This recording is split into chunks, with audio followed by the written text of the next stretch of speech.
Hello, everybody, far and wide, and welcome to this forum that looks back in time. Courtesy of Casa D18 Studios, we hope you enjoy what's being called Throwback Thursday.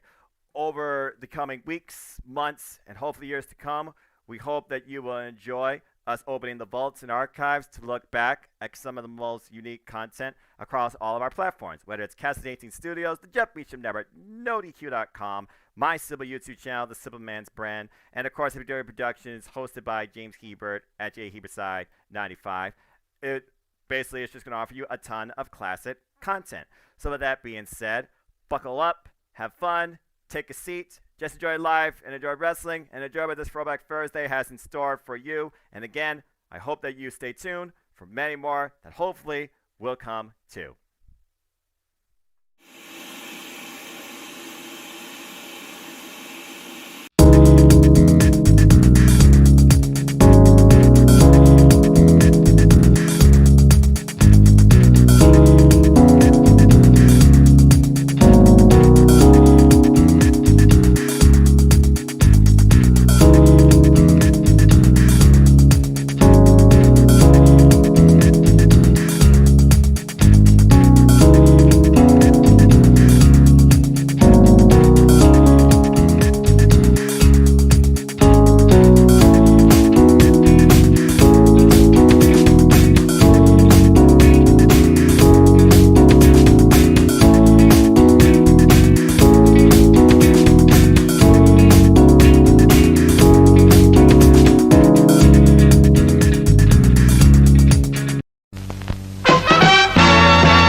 And now, preview time. So let's take a look at what's coming your way.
Casa D18 Studios, an affiliate of the Jeff Meacham Network, Multiverse of Media, proudly presents this retro content from NoDQ.com.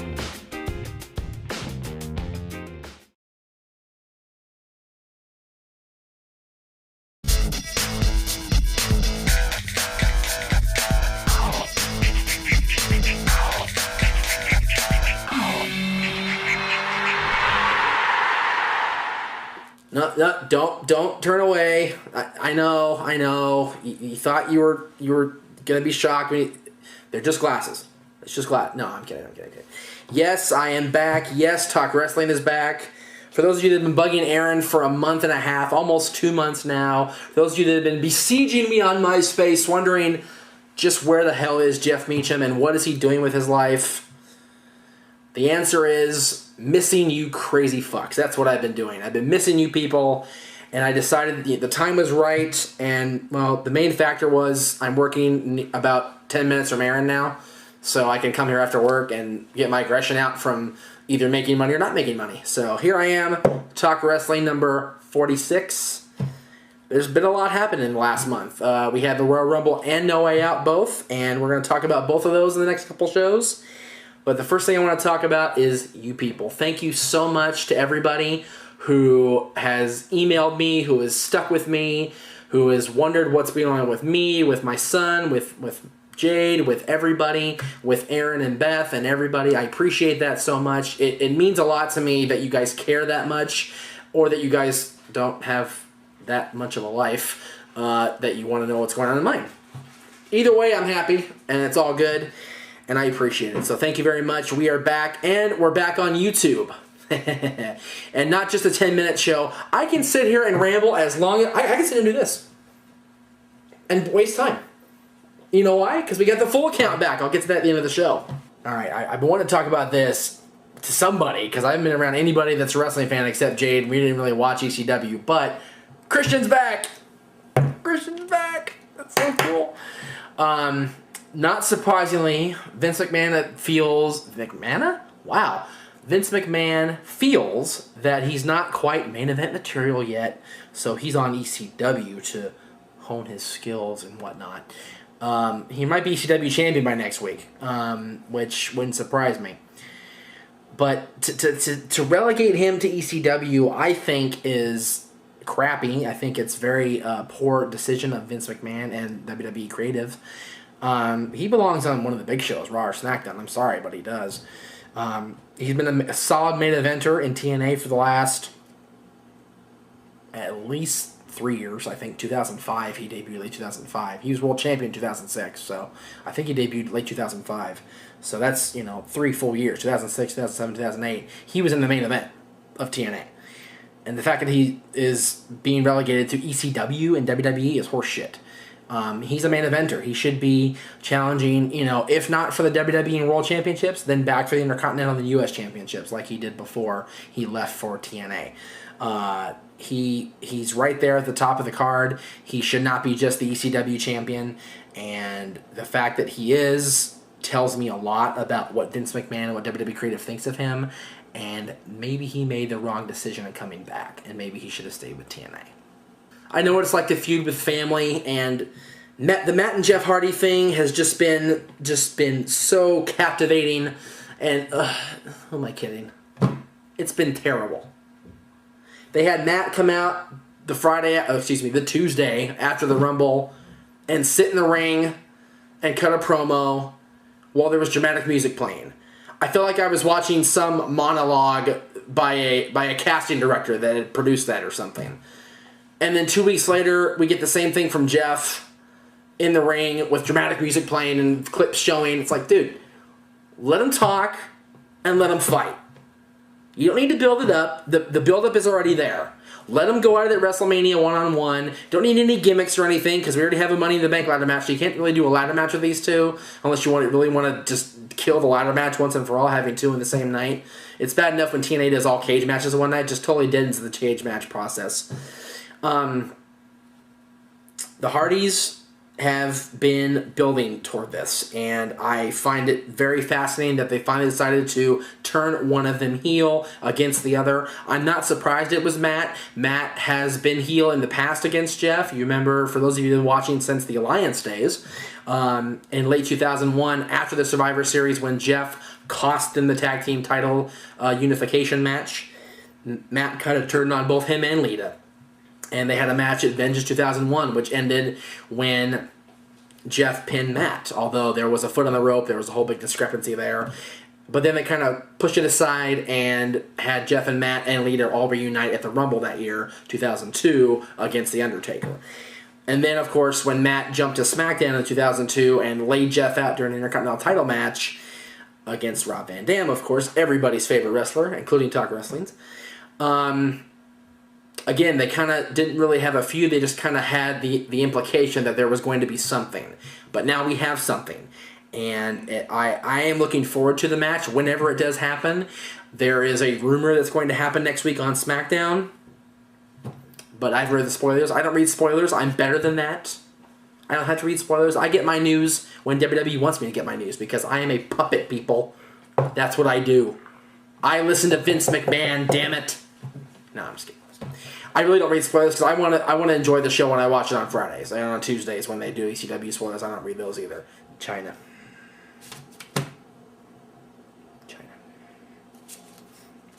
I read the press release, Aaron, that you showed me.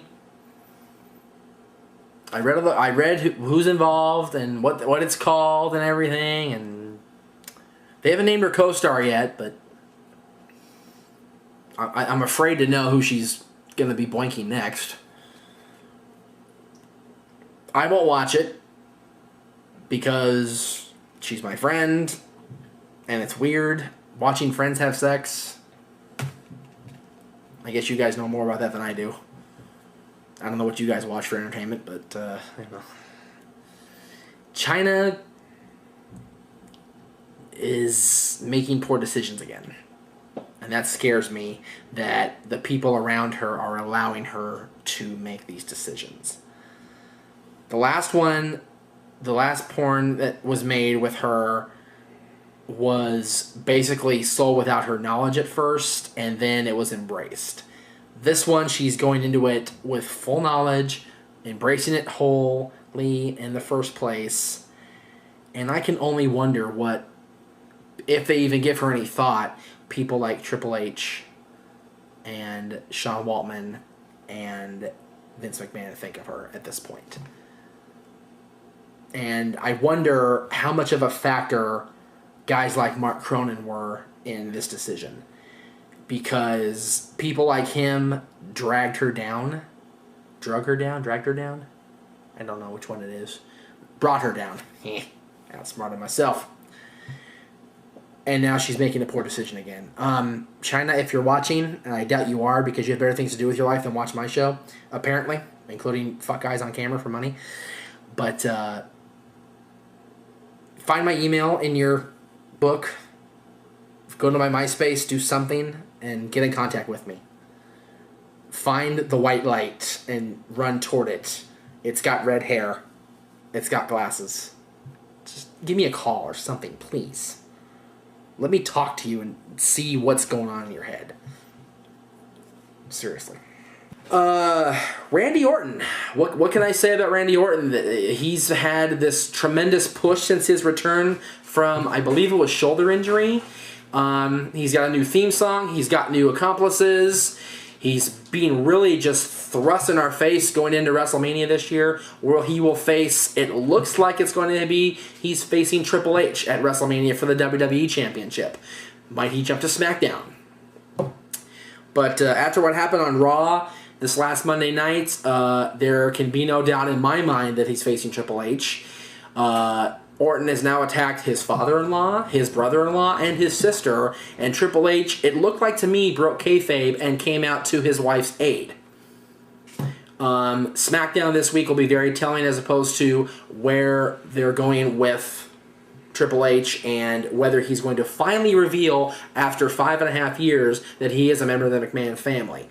I, for one, welcome that change. The whole thing when he was with DX and he was, teasing Stephanie and teasing Shane and teasing Vince, and it's like, who's your family? We all know, we've all known the entire time they've been married, and we've all known the entire time they've been together. And it's nice to finally not have our intelligence insulted, in my opinion, if they do go forward with this, and it's very relieving, as I said before. His feud with Shane McMahon was very brief. They kind of rushed through that, it seemed like to me, to get the match at No Way Out and the match on Raw Monday. I like the fact that Randy Orton has been on the cusp of danger many, many times, only to be rescued by Legacy, just to make sure he is completely, not 100% demolished until WrestleMania. But, in my humble opinion, they're going to have a very tense situation at WrestleMania where I believe that Orton will end Triple H's 13th world title, 8th WWE title reign, and become the WWE champion again. It seems like they're pushing toward that. They want Orton to be the dominant heel champion. And I think I agree with that. He was much better when he was being chased than as the chaser. I believe he was a great WWE champion for those months he was champion from October of 2007 until Backlash last year. And I think he'll be a great heel champion again. I think he deserves that spot at this point. A lot of people say, oh, Randy Orton's an asshole, Randy Orton's this, including people that live in my home. But Randy Orton is talented. Randy Orton is a superstar. He's a third-generation athlete, which means he's damn good, and he's got the legacy, not to have a pun intended, but it is. You know, he's got a Hall of Fame dad, and his grandfather was tremendous too. He's got it in his blood. He deserves to be the best. He is the best on Raw right now, including John Cena. And he should be champion. Now, whether they have the WWE Championship stay on SmackDown remains to be seen. But I think he belongs on Raw, Randy Orton. Aaron, what's up with these fans? They're assaulting wrestlers again. When he gets out of there, Chris Jericho gets out of his car, and I guess the guy looked like he was asking for an autograph or something, and before I know it, there's assaults going on. Dude, it's fake. The only thing that's real about wrestling is as fans' love for it. Yeah, the guys get hurt. Yeah, that's real. But the storylines that you see, fake. Jericho doesn't hate the legends. Jericho doesn't hate Mickey Rourke. Jericho would like to go to a party with Mickey Rourke, I'm sure. These fans are crazy. I'm surprised it didn't happen here. I'm friends with some of the fans out here that go to Staples Center. They're fans of mine. I got people coming from up north, up in Sacramento, that have a 916 area code, that bought tickets for $300 to SummerSlam that are coming down here. People like that are people that Chris Jericho assaulted and vice versa. It's those crazy, they wear NWO shirts during interviews. They're crazy. Crazy. Jericho, don't mess with them, man. You crazy Canuck, what's wrong with you? Just stay in your car, dude. It's okay. Just chill. Write some music. Watch some hockey. Do something. Just chill. We also had a storyline starting before the Royal Rumble with JBL and Shawn Michaels. That started at Armageddon. I wasn't a fan of this storyline, mainly because we all had our intelligence insulted very, very much.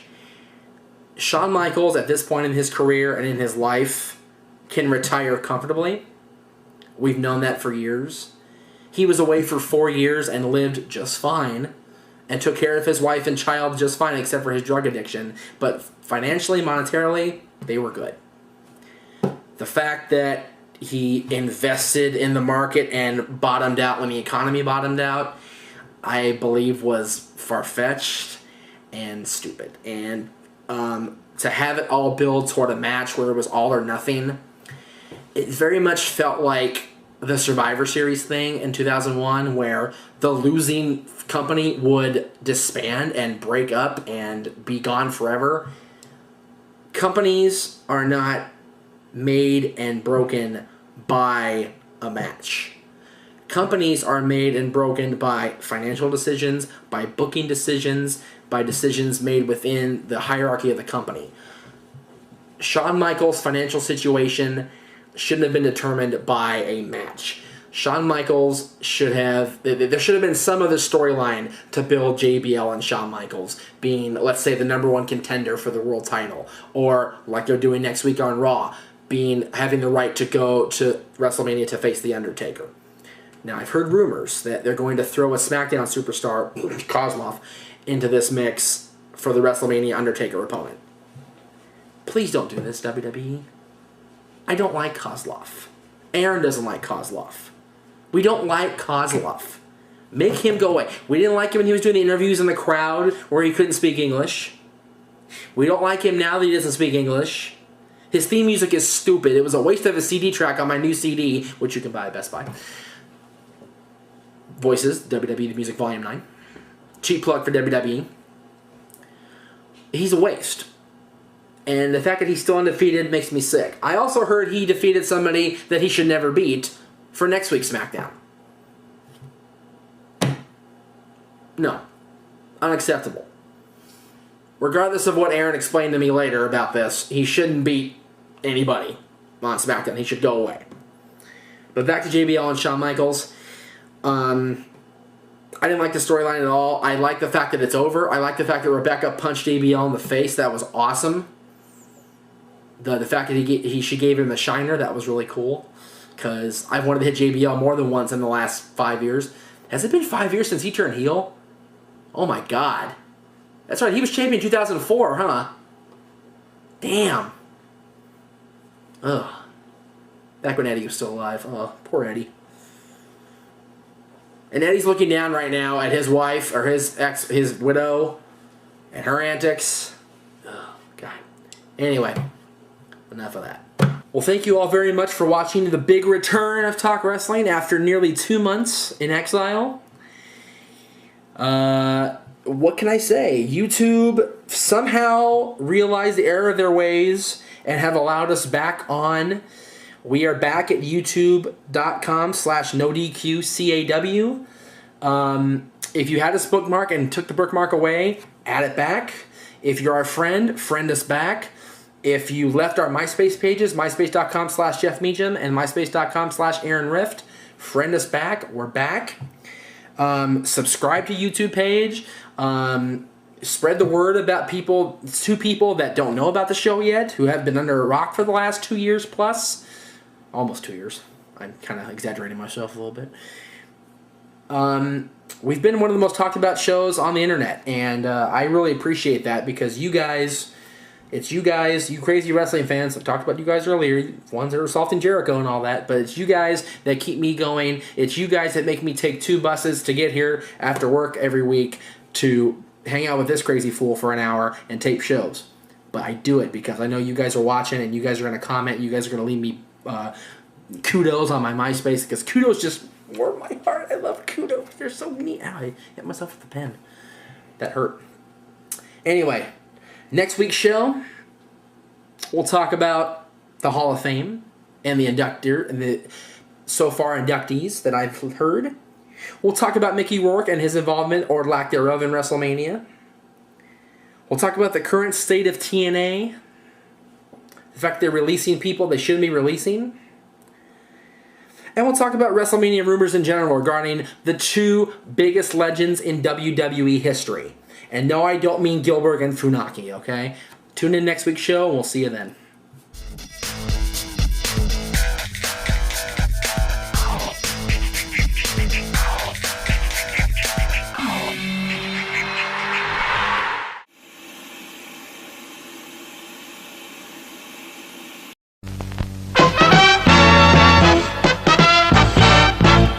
And now, preview time.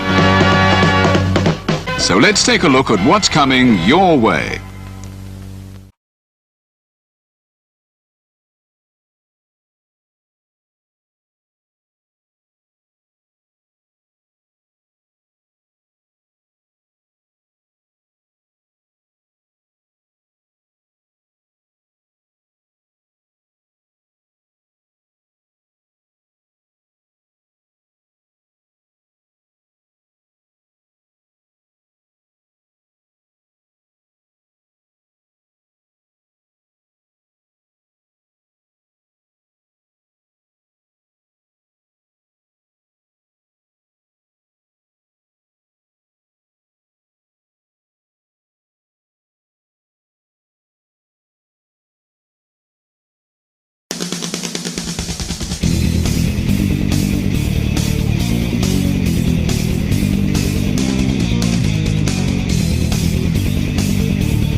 The Casa D18 Studios, an affiliate of the Jeff Meacham Network, Multiverse of Media, proudly presents this retro content from the Casa D18 Studios.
Welcome, ladies and gentlemen, to this installment of the Renegade of Wrestling. I am your host, JJ Williams, here to bring you the results of this past weekend's Mach 1 Wrestling Mile Square Mayhem that took place in Fountain Valley, California, Los Amigos High School.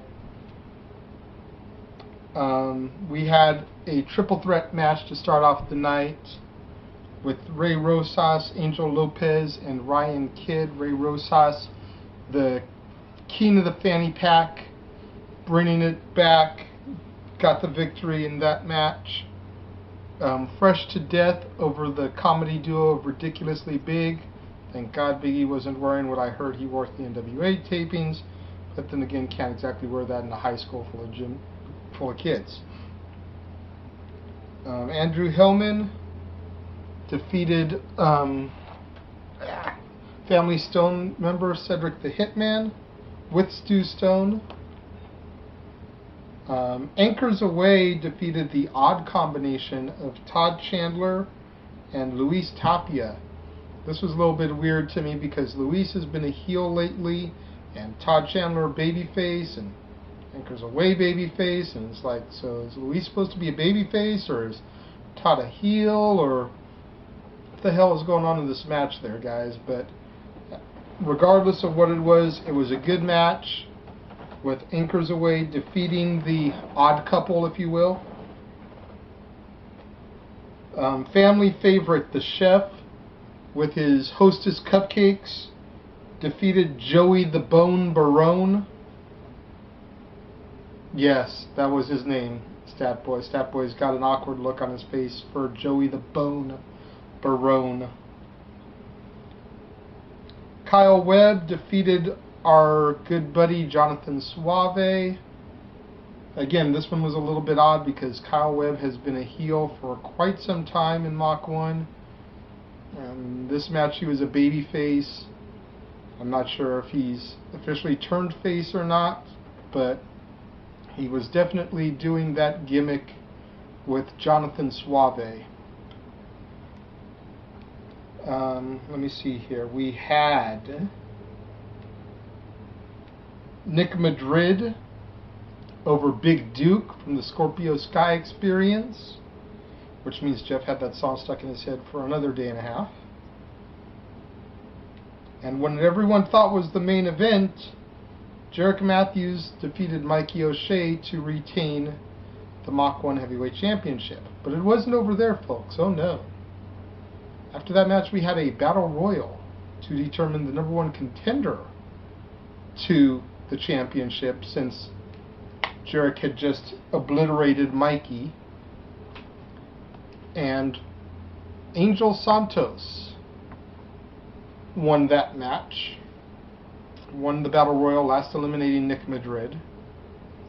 And then the voice of choice, Christian Rosenberg, came to the ring to interview Angel Santos on his triumphant victory, and when he thought he was going to cash in his title opportunity, we found out that this was Angel's last night in the company, that he was getting ready to head down to Florida So Jerick Matthews, the fighting champion that he is, came out and in tremendous babyface fashion told him, hey, you earned your opportunity. This is your last night in the company. You're still going to get your match. Let's do this right now.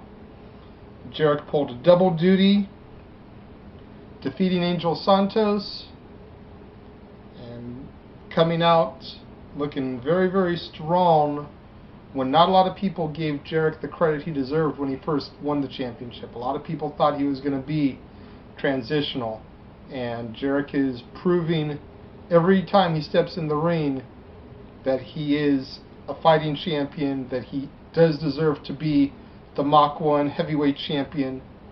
2 matches this show, 3 matches at Double Down. Kudos to Mach 1 Pro Wrestling, John Ian, Jerick Matthews, Angelo Trinidad, and all the other guys and girls from that company that are making Mach 1 a success.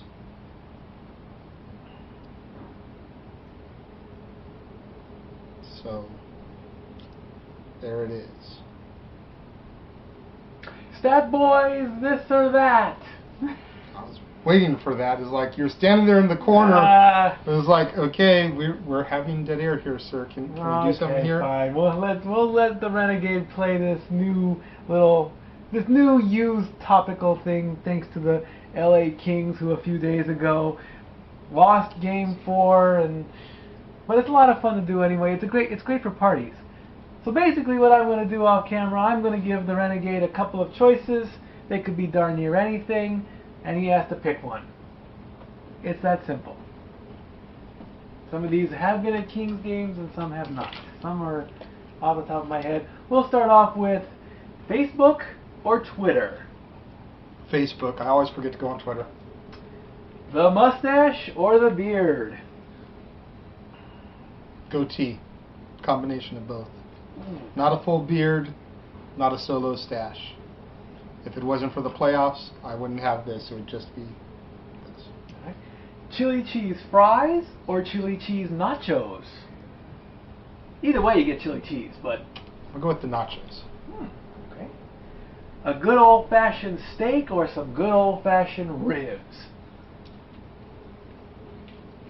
With barbecue sauce, either way. As awkward as this is going to sound, depends on what the sides are. Damn. East Coast or West Coast? Doesn't even need to say. Coke or Pepsi? Pepsi. Day or night? Day. Ralph's or Albertsons? Ralph's. Bugs or Daffy? Donald. Damn you! And lastly, are you serious or the Z True Hollywood Story? Are you serious, bro? I like what you did there. Send those comments in to us. Give us a whole stack of them. Stat Boy out. And that'll do it for this part of this week's Renegade of Wrestling. Instead of doing one big episode, I'm going to chop this one up into 2 parts. This will end it for this week on the review portion. And I'm going to do part 2 with Jeff. We're going to preview this Saturday's Battleground Pro Wrestling Taking Liberties show. I don't know if y'all can see that good. 3252 Florista Street, Los Alamitos, California. American Legion Post 716. Me and Jeff are going to preview that in part 2. See you then.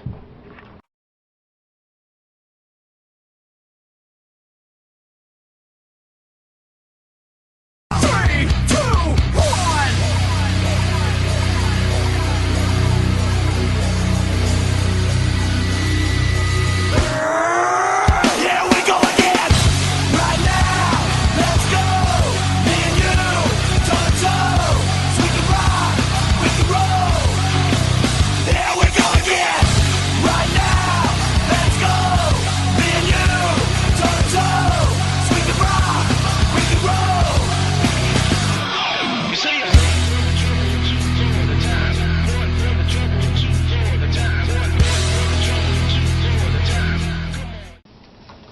welcome back to part 2 of this week's Renegade of Wrestling. I am the Renegade of Wrestling, J.J. Williams, and for part 2 I am being joined by the Meach Machine himself, Jeff Meacham. Now, I told them on part 1, that it just felt a little easier to review it on one part and preview on the second part. I feel like I'm kind of taking it back to the old school here. Because when we first started out the channel, if we went a little bit long, we always had a part 1 and a part 2. Right.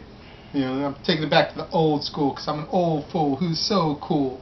If you want to get down, just show me the way. Whoop, there it is. Let me hear you say. Whoop, there it is. Okay.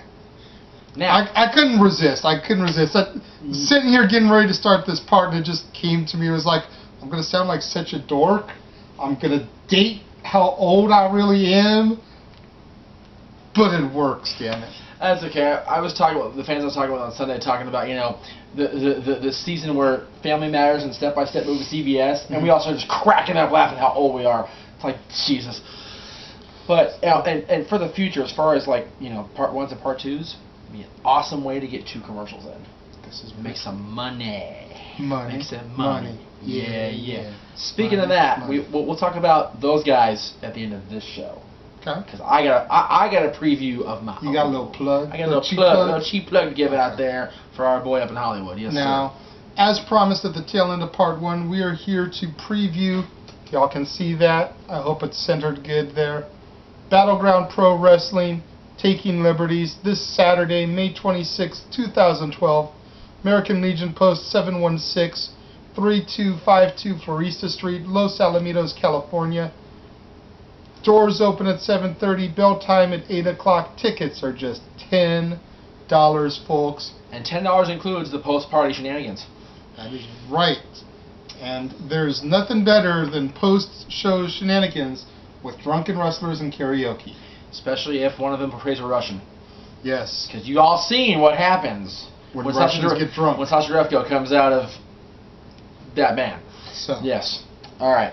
The card, we have 5 matches announced so far for the show. It's only I'm Tuesday. sure there will be more stuff coming in the coming days. Yes. Or made on the fly, like they like to do. How we Cards subject to change. And the wrestling booker's favorite little loophole wrestling jargon. Yes. The BPW Ring Warrior Championship is going to be on the line.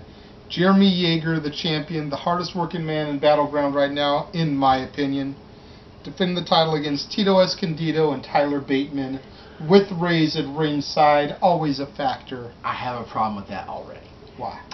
It's not going to be about Yeager in the title. It's going to be about Tyler and Tito and their feud. Their feud that has been going on for a couple of months now. They're going to want to get at each other, and the title is going to be almost secondary in their eyes. If one of them gets a pin and gets the belt, it's going to be, oh, cool. But it's going to be about ripping each other's throats out. And Yeager's going to be pushed to the side. But don't forget the fact that Yeager's got the greater good. True. The greater good can help secure his victory. People start to forget who Jeremy Yeager is. They will be reminded very quickly with the Revolution. Oh, yes. So, time will tell. I want to throw this out there. We're going to do this like we do the WWE pay-per-views. I'm going to pick Jeremy Yeager to retain. I have no clue, as in as we are at Battleground Pro Wrestling, I have no clue what is going to happen until I get there and we get the booking rundown sheet on Saturday. No idea until Saturday afternoon. That's right. I'm picking Jeremy Yeager to retain. He's been such a solid champion. I would hate to see him drop it. It even says on there the match description itself even disagrees with you because he's yet to actually defend the title in a Ring Warrior match. Okay. This is his first real test defense as champion. Therefore, I agree with you. Okay. He will retain his title and solidify his status as Ring Warrior champion. Battleground Pro Wrestling tag team titles are also on the line as the odd couple pairing of Extreme Loco and Mikey O'Shea, who have been feuding with each other for a minute, take on the Suburban Commandos. Is it a tag title match? Does it actually say tag title? That is for the tag titles, yes. I'm gonna go back here, lose my spot. Alright. Okay. Whoa. BPW Tag Team Championship, Mikey O'Shea and Extreme Loco versus the Commandos. I am going to pick Mikey and Loco right now. I got a bad feeling. I do. I got a bad feeling there's going to be some serious booking craziness. You see a possible good friends, better enemies type of shenanigans going down. I was trying to avoid the S word, but yes, there will be booking shenanigans aplenty in that match. And not just booking shenanigans, not just shenanigans, but offbeat shenanigans. I mean, we got to throw the word shenanigans around because we're talking about the Irish juggernaut Mikey O'Shea. Shamrocks and shenanigans. The type that would make Lance Storm quiver, make his liver quiver. There you go. If you will. If I may be serious for a moment. That's right. And BPW knows it's about quivering livers post show. As much as I'd like to see Mikey and Loco get those just because of the sheer entertainment value, the Commandos just got them. Exactly. I love the Commandos as the champions, dude. True, but think about it this way. Who, honestly, would take something nasty? Because Mikey's the juggernaut. He's not going to take something nasty. And he's a big dude. And Loco is just too much of a baddie to take something nasty. He's not going to take that crap. It's not going to happen. I'm telling you right now, Loco and Mikey, I'm telling you, it's going to happen. So, it's going to be like a Raven Dreamer thing. It's going to just happen. Okay. I'm telling you. And like I said, I have not seen the run sheet. This is Tuesday. Yeah. No. Thursday. What's this today? Is Tuesday. This is Tuesday. Renegade. Okay, I'm next to you. I don't know what day it is. I can understand the confusion. That's okay. So it's Tuesday. We don't see this until Saturday. So there you go. Then we have one of 3 heavyweight championships on the line. Yes, 3. Action Coast Empire is having their heavyweight championship defended as champion El Chupacabra takes on Sheik Khan Abadi. With the catchiest theme music in wrestling. That's right. The only reason, well, one of the only reasons I want to see The Dictator, to see Sheik Khan Abadi's music in the movie. Yeah. Those of you that have seen The Dictator commercial and have heard that Jay-Z Beware the Boys remix in the commercial. Is that what that's from? That is a Jay-Z remix. I forget the original guy. Right. But it's Jay-Z featuring the original guy. And Beware the Boys remix. That's what we're talking about. If you want to hear that in a wrestling setting, baby, get your butt down to Battleground Pro Wrestling this Saturday. And you know, it just shows the wrestlers have good taste in Jay-Z music. Because you got Jay-Z's him, awesome. you got him, you got Nikki with New York State of Mind. Empire State of Mind. New York State of Mind is Billy Joel. Same difference. Same difference, yeah. You know, they're both great songs. The great Neurotico once used 99 Problems. The Jay-Z Beatles remix version. Oh my where God. Jay-Z sampled Helter Skelter from the White Album. So yeah. Do you have that on here out of curiosity? Of course I do. Okay, I'm a Jay-Z nerd and a Beatles geek. Of course I've got it. I must hear this after we tape. Okay, go ahead. I got one even better though. Okay. The double black album version. Jay-Z's 99 Problems over Metallica's Sad But True. Cut. Over there right now. Back to topic, what we're talking about. El Chupacabra to retain. I love Sheik Khan Abadi. I don't know a whole lot what's going on up in Action Coast Empire. They are NorCal and with no car and very little finances to our name. It's kind of hard to get out there. Much to the Russian chagrin. Even though Alexis Derevko and the Commandos would love to see us come up north once or twice. Well, I think Commandos would love us. I think Alexis just wants to pick on us. Damn Russian. Maybe. Damn Russian. So I'm going for Chupi to retain. Yeah, me too. The West Coast Wrestling Company Heavyweight Championship is going to be on the line. Where our good buddy, everybody knows him, Famous B, defends the championship against Tough Enough finalist AJ Kirsch. That is right, ladies and gentlemen. If you ever needed a reason to come to this show, AJ Kirsch from Tough Enough will be in the house on May 26th. And that dude is so cool that he was worried about being in a promo video for us because he didn't want to ruin the chances with Vince. Like Martin did, and like Watts did. And look at Martin and Watts at the end of the day. And you know what? AJ bought me booze instead. That's right. So, if y'all come to the show, buy him a shot. Because Jeff's still broke. Buy this man some booze. A Russian screwdriver. Yes. After the match, because we want this B and AJ match to be epic. Sick. Yes, and it will be. But have you heard of a Bad B match? No, Okay. not yet. Haven't seen one, so, you know. Again, I don't know what Adam's plans are for the future, but I do not see B dropping the belt this quickly. If he does plan to put the strap on AJ, this is going to be a feud that builds just like the B Joey one did. Yeah, I think Mr. Ginsburg is going to keep the belt on B for an extended period of time. And then your Battleground Pro Wrestling Heavyweight Championship main event match. The champ is here, Rico Dynamite, defending his title against Nick Madrid. And Rico with our the most good buddy, the man who asked you for advice before he went up to Landstorm's Training Academy in Calgary, Alberta, Canada.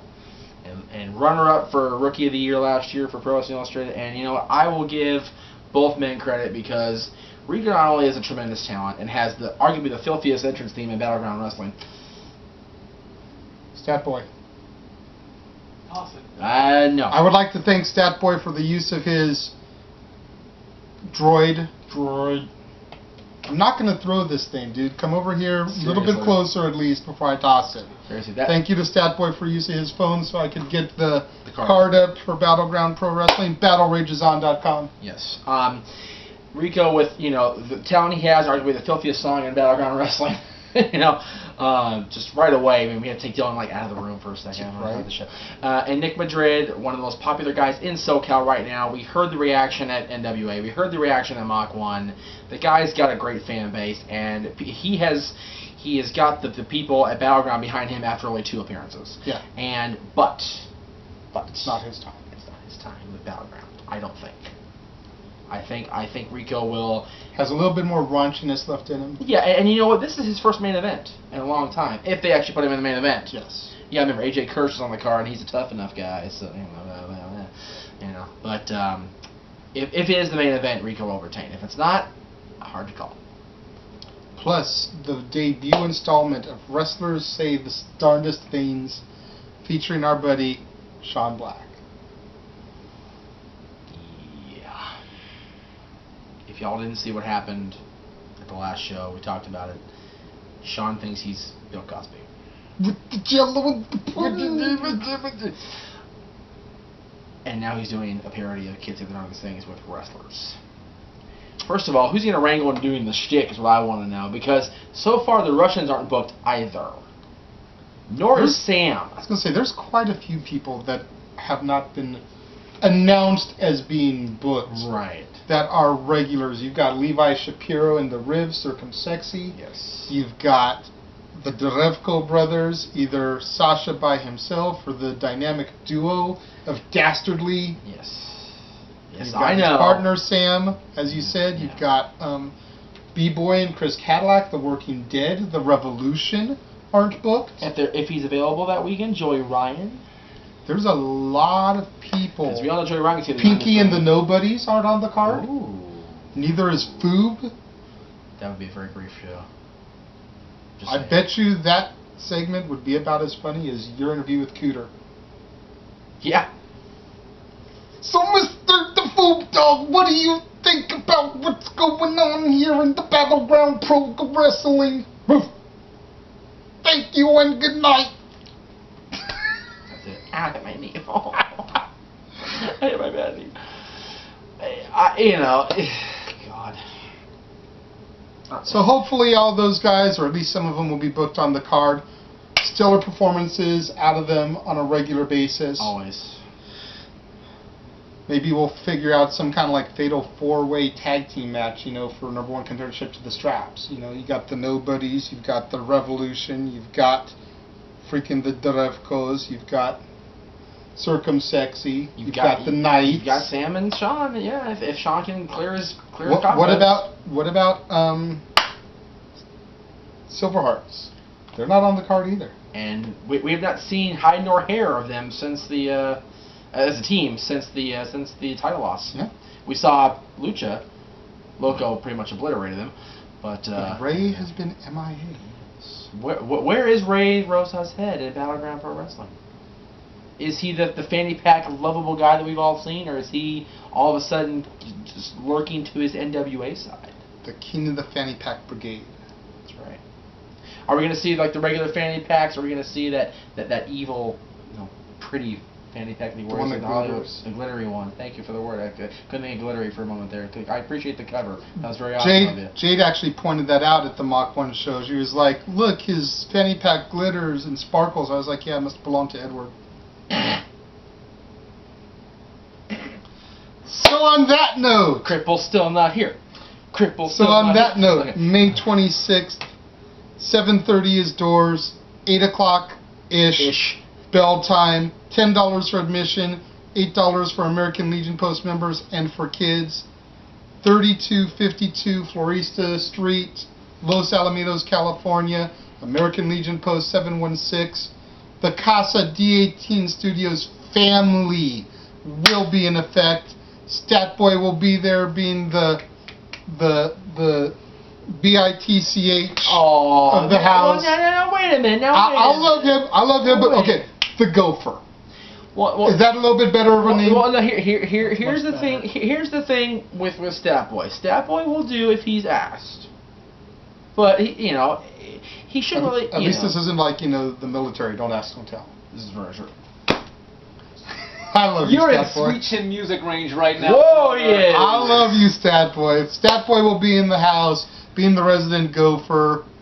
Go for another Russian screwdriver.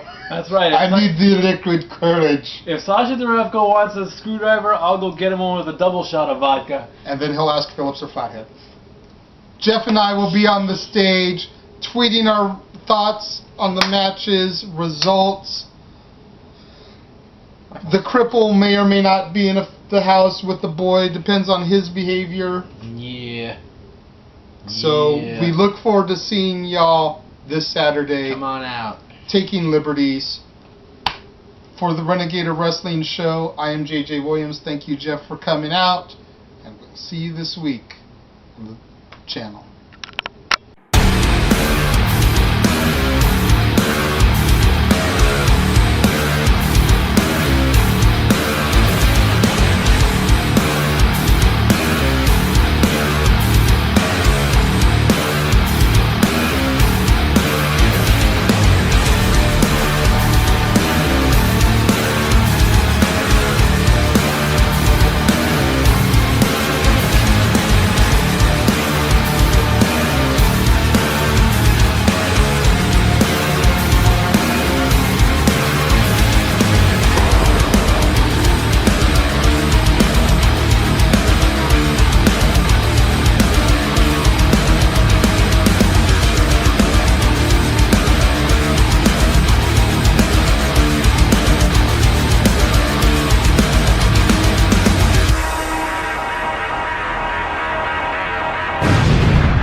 And now, preview time.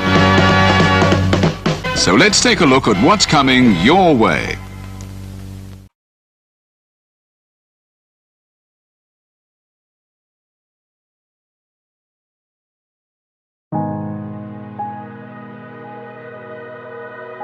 Gary Hebert, the man, the myth, the legend. I was amazed, and I was looking to become a better skater myself, and I wanted to be like Gary. When you look at a guy like this, he's one of the most talented people in his profession. He's been given gifts by God. It can get frustrating at times when you're trying things that, that maybe don't come as quickly to you as other things. And, you never really felt that sense of frustration with Gary. It was always about improvement and positive reinforcement. Was it really the end? Was that head injury really the end? God has called Gary to continue to be a blessing to others and to be a passionate example. My name is Gary Hebert, and this is the World Academy of Hockey, otherwise known as the Inside Edge. I would recommend anybody that have a chance to come to his hockey school. I think it'd be well worth it. It'd be rewarding to all the kids and anyone who coaches, from whether it's an adult, a professional player, to a little kid like a mite or a squirt. Gary from day one has been instrumental to my hockey career. I started out as a potential Division III player, and Gary brought me single-handedly through high school and into a top Division I prospect. I owe it all to Gary, the biggest legend on and off ice there's ever been. Listen, watch, learn, be confident, and have faith. Those are the answers I was brought to. Yet, I only now am really learning how truly important those 5 things are. Through preparation, through appropriate thoughtfulness and thinking, we can learn to untie the typical knots between our ears that drive us into underachievement and underperformance. And lo and behold, we can learn, I think, to fulfill our God-given potentials. Gary has the innate ability to make people not only better players, but better people. The life lessons they learn from Gary are incredible. I can always remember leaving that rink knowing as a player I got better or I had something to improve on to get better. And I think that's what you excelled on as a coach, is giving us the knowledge to know what we needed to do to get better. There's coaches who know the game, but can you communicate and create passion in your kids and in your players? And Gary's able to do that. Gary's got great knowledge and great hands, but more importantly, his ability to connect with people and care for them. His communication skills, to me, really stand out and separate him, and that's why he's one of the best, in the world. Gary's a legend. He's a special, special man.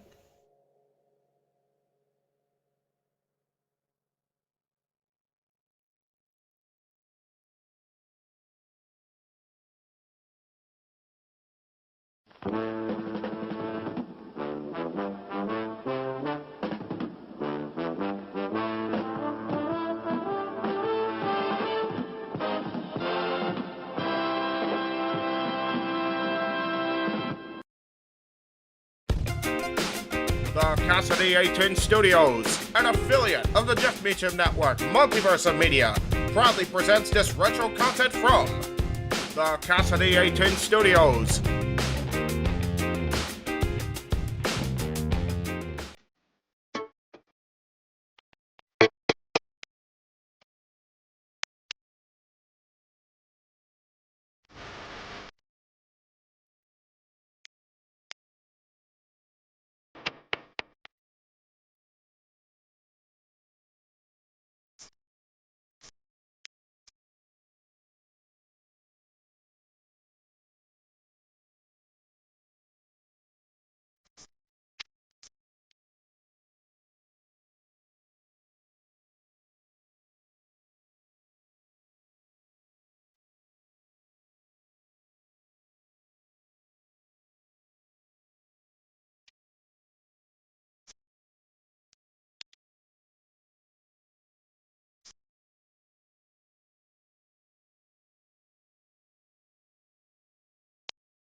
What's cracking, ladies and gentlemen, boys and girls, children of all ages? This is Chicks on Wrestling.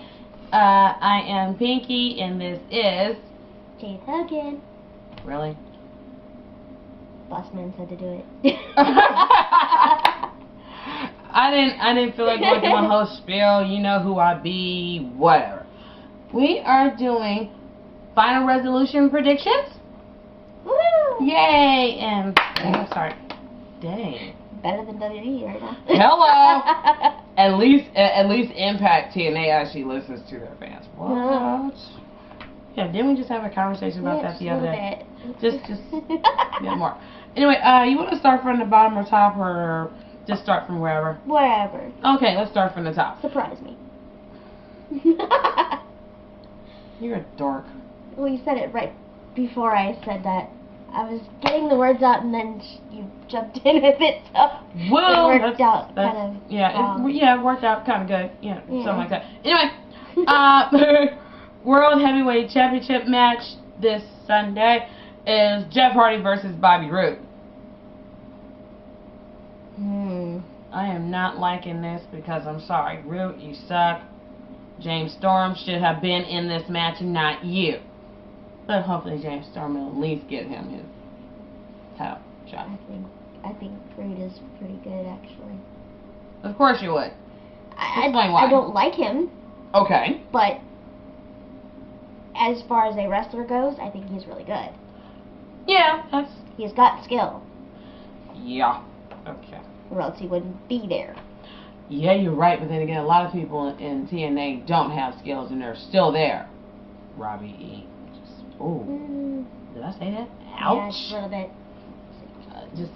Yeah, I still Just say a that. little bit. I know that. So, we are going to give our predictions. I am going to go for Jeff Hardy retaining. You are going for Rude winning the title. Yeah. Unfortunately.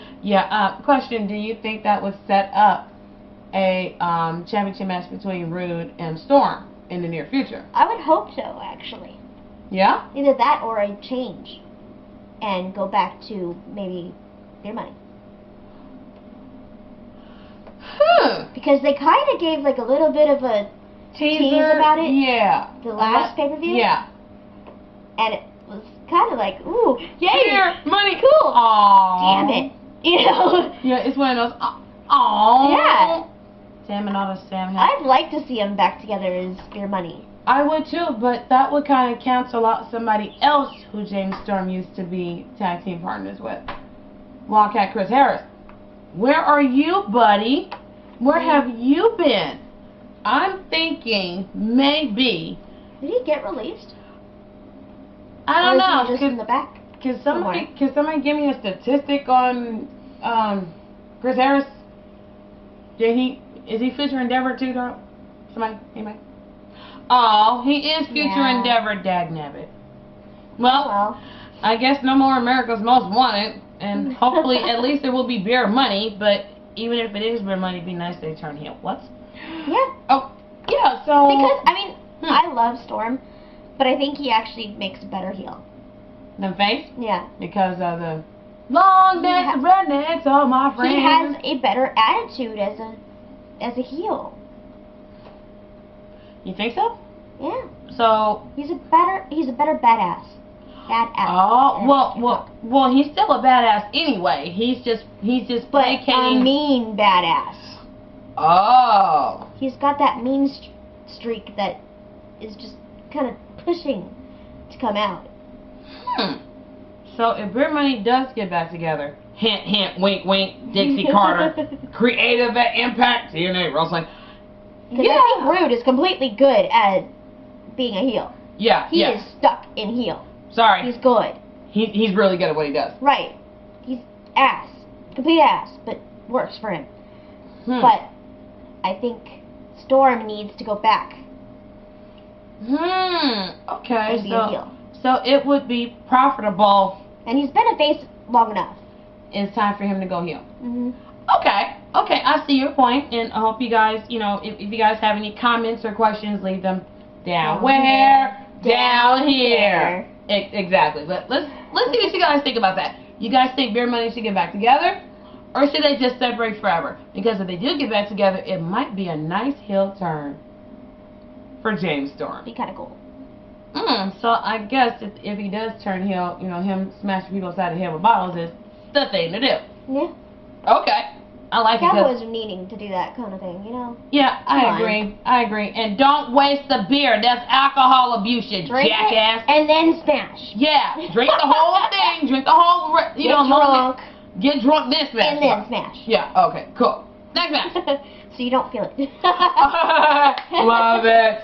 High five. Good job. Okay, we have the TNA X Division Championship match.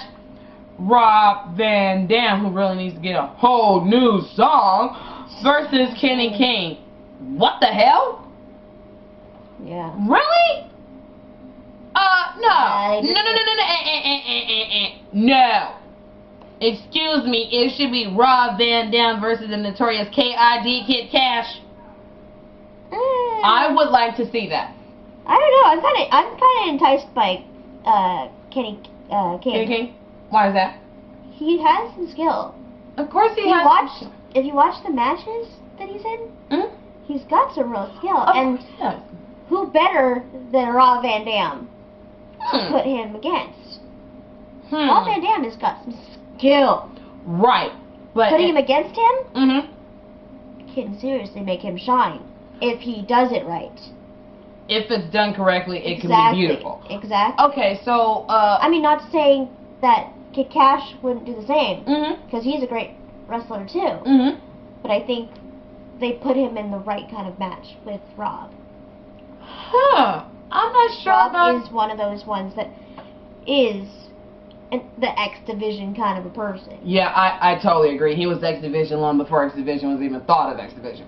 I agree. My personal opinion, sorry, Kenny King, you really don't need to be in this match. Just a high-profile match against a high-profile guy, no pun intended. Or swing. Also, him being, you know, new. A high-profile match works for him. Right, but it'll bring him into the spotlight and maybe get him a little push that he needs. Well, yeah, but he's really not that new. He's been around since for like forever, but he's new to, you know, those of y'all who ain't really watched TNA or Impact Wrestling. I still don't like Kenny King in this match. I honestly think Kid Cash just got overlooked again. What is the problem, Hulk Hogan? Are you that hateful that you got overlooked? Really? Okay. Now, on to our... Yeah, I said it. So on to our prediction. Yeah, my prediction is RVD. What's yours? Kenny King. Oh, crap. Of course you did. We're not going to agree on any of it today. Of course not. I honestly seriously think Kid Cash got overlooked. So, Kid Cash, I suggest you just do your run-in and kick RVD in the head. Just to make me happy and piss everybody else off. Anyway, next. We have... Oh, this should be good. Tag team title match. Chavo and Hernandez versus Joey Ryan and Matt Morgan. Ooh. This has been coming for a long time for Mr. Joey Ryan. We miss you here in SoCal. Woo. I'm not really sure how to call it, because this can actually be a kick-ass match either way, because you got two high flyers in Joey Ryan and Chavo Guerrero versus two strong guys with Matt Morgan and Super Max himself, Hernandez. Yeah. This should be quite interesting. I think they should just go ahead and switch teams. Matt Morgan should be with Super Max and Chavo should be with Joey. That's just my opinion. But I don't think you want to mix it up. Yeah. Well, you don't want two high flyers on one team and two big guys on one team. It just doesn't work that way. Well, it's worked for the Hart Foundation versus the Rockers, and it's definitely worked when the Hart Foundation were the only ones in WWF that were wrestling the bigger guys, like the Colossal Connection, and See, that was back in the day when things were actually good. Damn. Now, no, it doesn't. No, it's not. It doesn't work that way now. No, it's not. No, it's not. Okay, I completely agree. I honestly am going to go with the opposite this time around. I'm actually going to go for Joey Ryan and Matt Morgan. How about you? We're actually agreeing on this one. Yay! Okay, so you are going for Joey Ryan and Matt Morgan. This one I am partial, because Joey's my boy. I love him to death. I will go with him no matter what. Okay. So. Okay. It's family. Oh, Jesus. That is not the way. It's a wrestling family kind of thing. Yeah, because I personally, although I like Chavo, love Hernandez, I think it's Joey's time to really shine. Yes. Just do something about that sweater you're wearing on your chest called chest hair. Ew. Take it off. No, just shave it off. Wax it off. I don't care. Sweater. So take it off. Oh. You are a dork. Okay. We have the Knockouts Championship match. Tara versus Mickie James. Didn't we have a surprise return this past Thursday? Yes, we did. And please tell the world who it was. Velvet Sky. Yeah. Yay. It was Velvet. What's up? Okay. Good? I know. It's good. I'm like, damn. Hey, mama. I'm like, excuse me, girl, what's your thickness? What's up? Can I get some? What's your number? What your name is? What's your number? Can we hook up? She looked. How you doing? How you doing? She looked adorable. She did. And she put on some weight, which works well for her. Looks cute. I like it on her. I don't like the skinny thing. It makes her look druggy. Oh. No, she did look. I didn't say she did. I said she looked. She looked a little strung out on a few She things. looked a little, yeah. Strung out on some A things. little hungry. Oh, damn, bitch, eat the pork chop sandwiches, always said. Apparently she did, because she came back this past Thursday. And look good. And look good. Look ready to wrestle. Yes, she did. So. Hopefully, she can back it up. She normally can, without having... There was a time, right before she left, for a little bit, that even I was like, really? Yeah. Well, hopefully this. Putting it out yeah, I know. Well, hopefully this time away for her would have done some, to really work and hone in on her wrestling skills, because she can actually wrestle when she puts her mind to it. So, what I'm predicting is new champ Mickey James with a nice little run-in by Bell Bell. Just run to the ring, girl. That's all we have. What? Do you think she's gonna make it so Mickey wins? She might. She just might make it so Mickey wins, and Mickey can turn around and have a challenger waiting in the wings by the name of Velvet Sky. That could happen. Or what if she turns on Mickey and goes Tara? Ooh. And makes Tara win. I don't know. Tara, it's time for you to go face and get rid of that idiot. What is it? God, get rid of your boyfriend. Oh my God, that is not a boy. Oh, I'm sorry. Yeah, that's not a boy. That's a child. That's a 2-year-old trapped in the full man's body. Hello. The body is nice, but your neck. I'm in love. Really? Really? You're in love with that? Boo-boo? You can do so much better. We don't care. We want to see you wrestle. We don't care about your love life. Really, we don't. And we really don't care. I mean, granted, okay, he we're can. chicks, and we're saying we don't care about your love life. Because nobody really gives a damn about ours. Yeah, it's the truth. Okay. Prediction. New champ Mickey James. I'm going to say Tara. Really? I'm going to say Tara. I'm sorry. I hate you. I think Tara. I absolutely hate I you. think it's going to be Tara with Velvet Sky's help. No. The only way that could happen Either is that Tara or her boyfriend's going to help her. Oh my God, that boy. Oh my God, really? Yeah. It looks like his neck threw up. Nice I body. never about his looks. I'm saying something about his looks. It looks like your neck threw up, homie. Just do something about that face. Ew. Put a favorite bag over. Except for go get surgery. Go get surgery. Widen up that face. Do something with your small head attached or to that big body. Smile, because don't smile. He actually has a pretty smile, but no. It's when he stops. It's just gross. Yuck. Anyway, so we have for the 1,334th time, and I'm just paraphrasing here, AJ Styles versus Christopher Daniels. Woo! Woo! The boys that we knew from Pro Wrestling Guerrilla out here and around SoCal. First ones I've met, actually. Well, yeah. My first indie wrestler I ever met was Christopher Daniels, and he was. Mine was Hero. Which was Hero? Mine was Hero. Hero. Yeah. Actually, sorry, Disco. Huh? Disco. Was my first one I actually met. Really? He was the one that let us in. Really? Yeah. And then meeting and saying hi to after, like in the middle. Merchandise. The middle of the show. Oh, like intermission. Thank you. Intermission. She got to meet Hero. I got. Okay. And I have my own dealings with Disco Machine. Bleh. Okay. Honestly, shut up.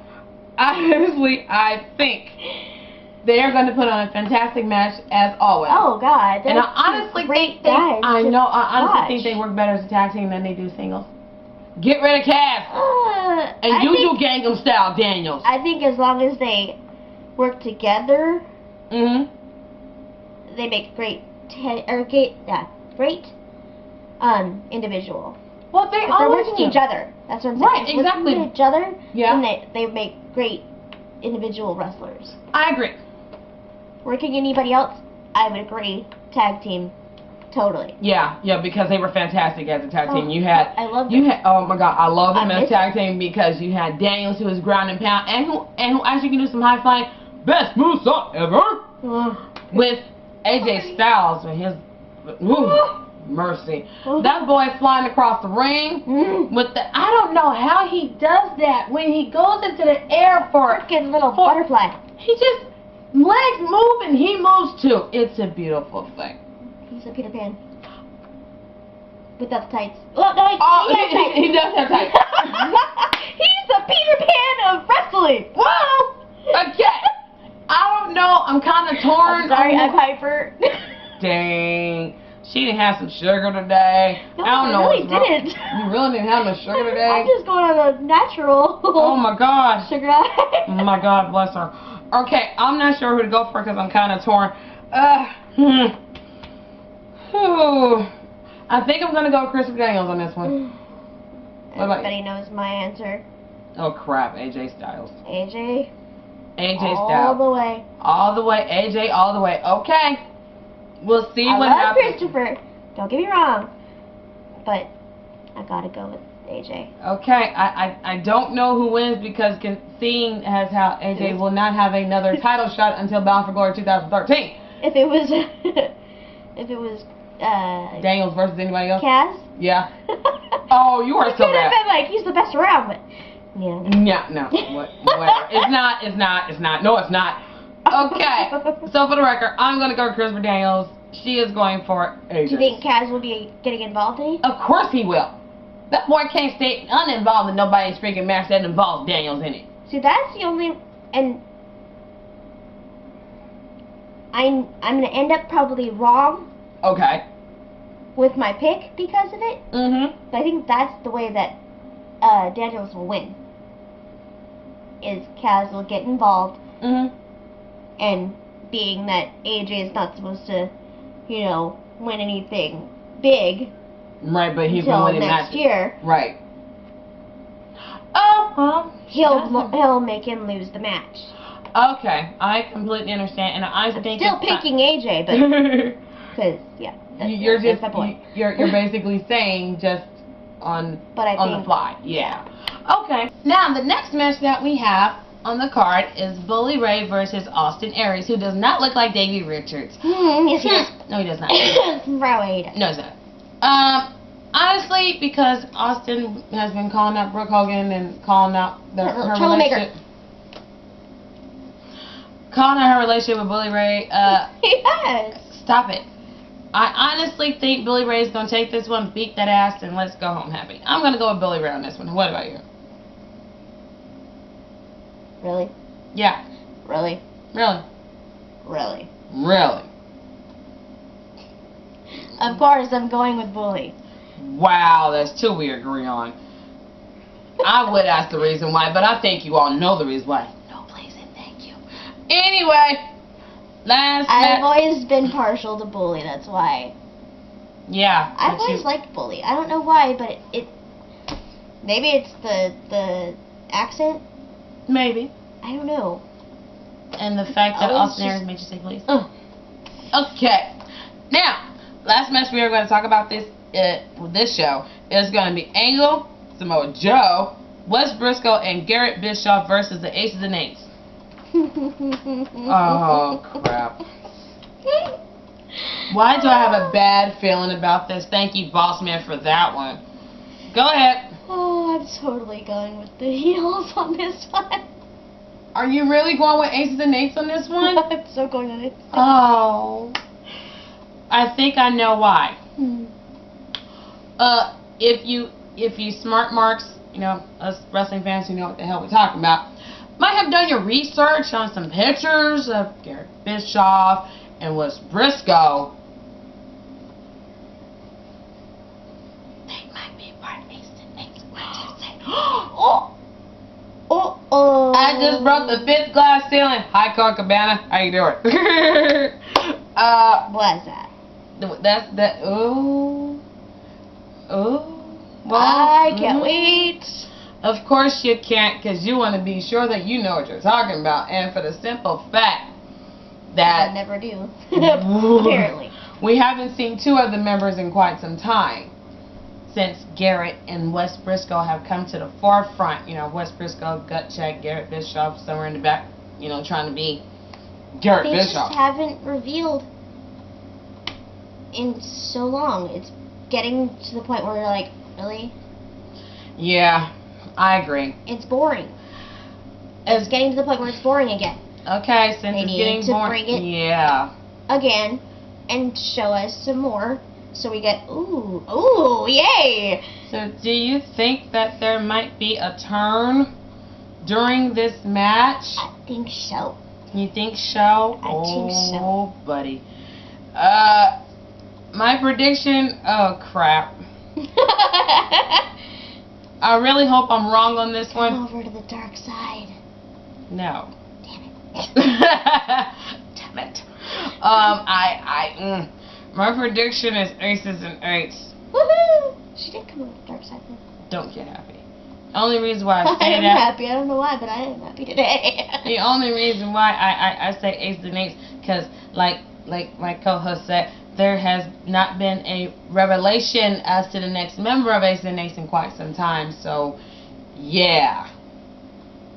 I'm going with Aces and Eights, and I expect a turn during the match at some point between Angle, Joe, Briscoe, and Garrett.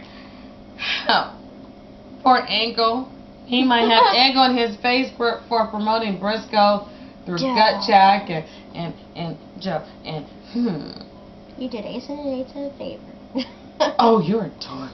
Okay, so you're going to go for Aces and Eights. Yep. As am I. Oh, man, that's going to be wild. You know that, right? The show's probably going to be really good. I wouldn't be surprised. I'm really in high hopes for this show. If y'all don't bring it, I'm going to be pissed. Yeah, exactly. And I'm gonna voice it. I'm here. After the show. That's going to be funny. Yeah, I like it. Right? Yeah, I agree. So this has been the final resolution edition of Chicks on Wrestling. Woo! I am Pinky. This is Kate Hagen. And we will check you later on the Casa D18 Studios. Oh yeah, and do not forget to check us out on UnlimitedRadio247.net, where we are now there. Woo! Look forward to our post. Yes, our post show. Results and thoughts and things like that. So, we will check you later. Bye. Ready.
And now, preview time. So let's take a look at what's coming your way.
The Casa D18 Studios, an affiliate of the Jeff Meacham Network, Multiverse of Media, proudly presents this retro content from NoDQ.com.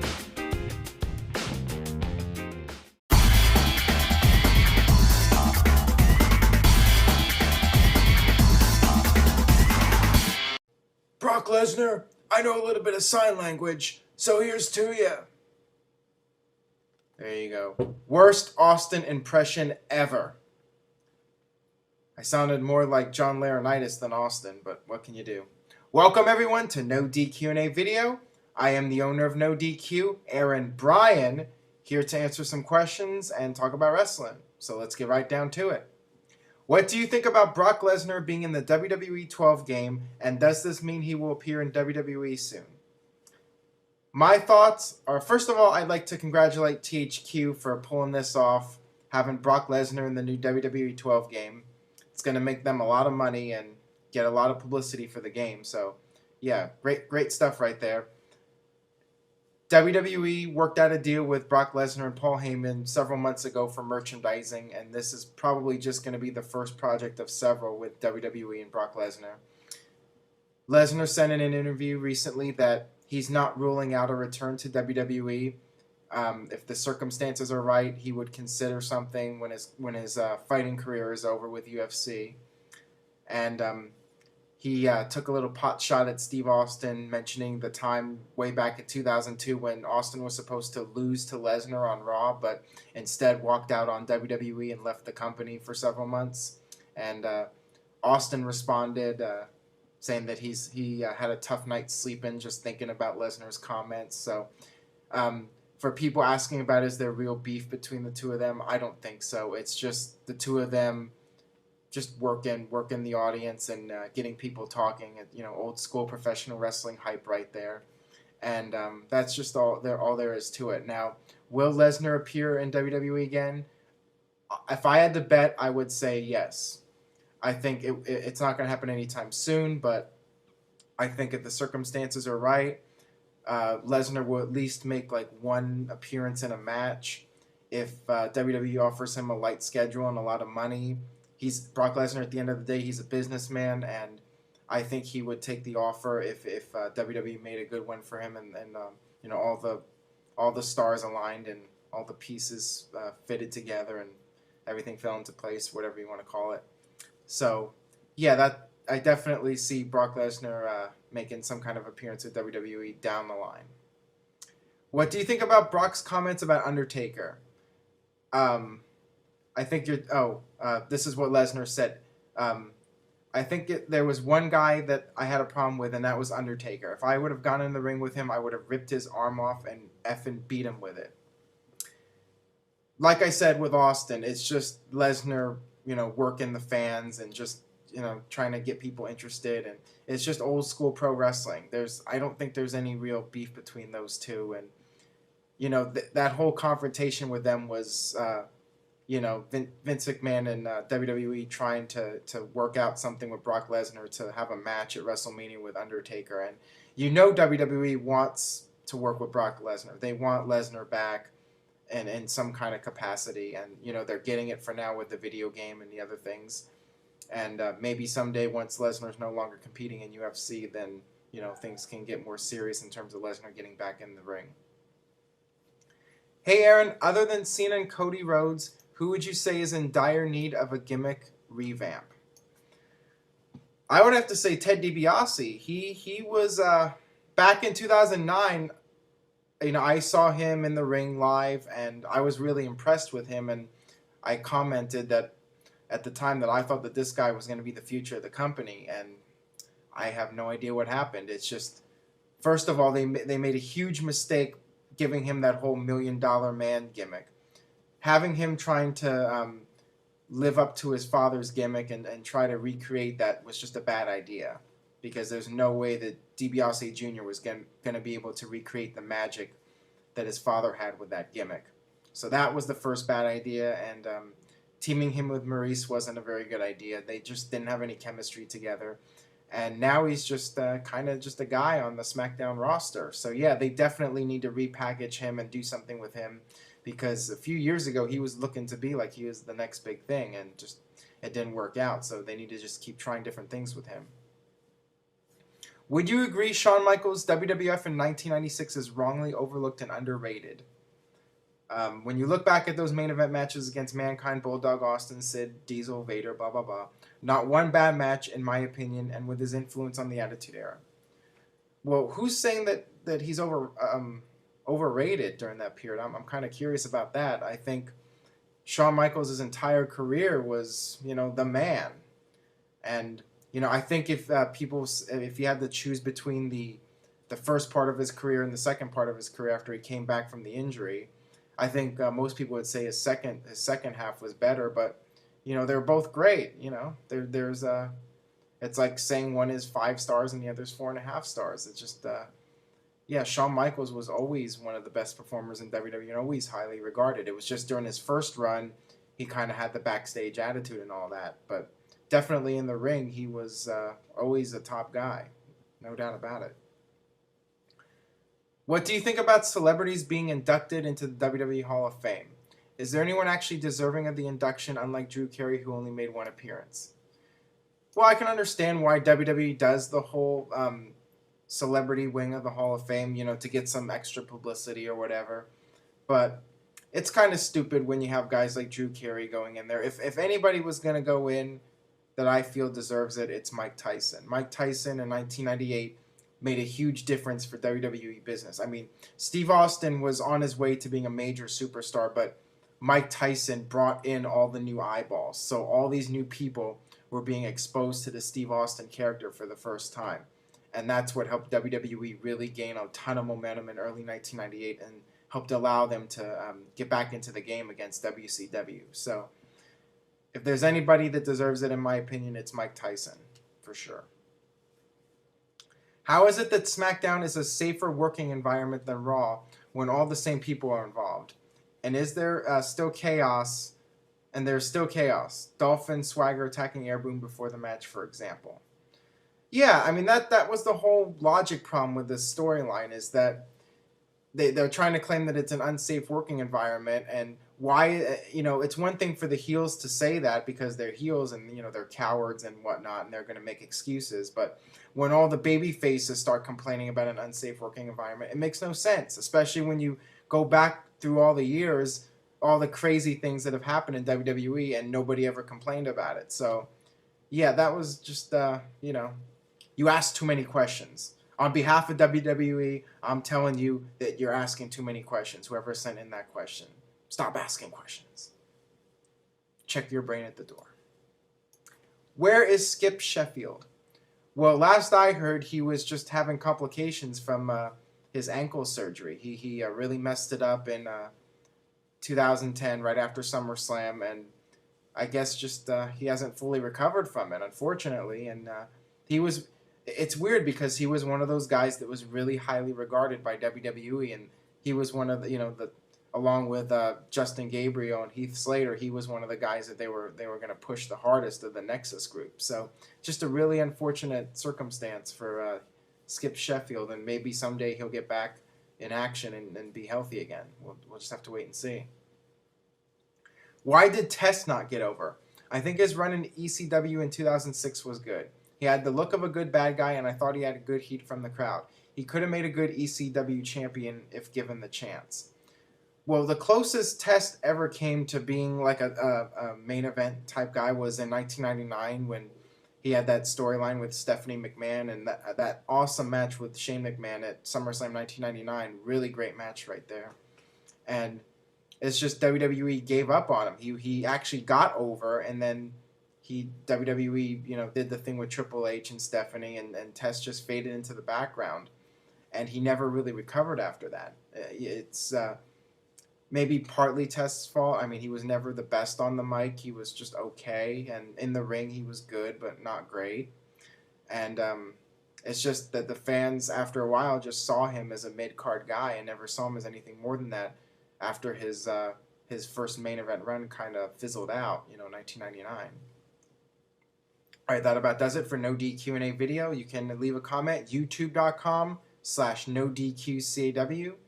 Let me know what you think about the show. What do you think is going to happen with Brock Lesnar? What would you like to see? If you could have a dream match with Brock Lesnar back in WWE, who would it be against? Would it be John Cena? Would it be Steve Austin? Would it be Undertaker? Would it be somebody else? Let me know what you think. Leave a comment on the YouTube page. And please subscribe and spread the word. I really appreciate it. And on that note, we'll see you next time.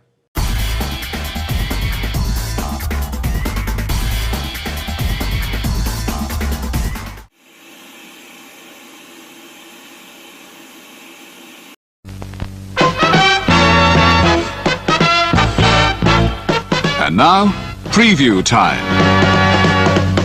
So let's take a look at what's coming your way.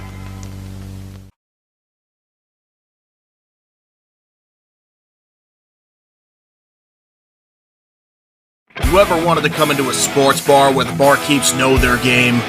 Well, the Jeff Meacham Network, Multiverse of Media has got a production just for you.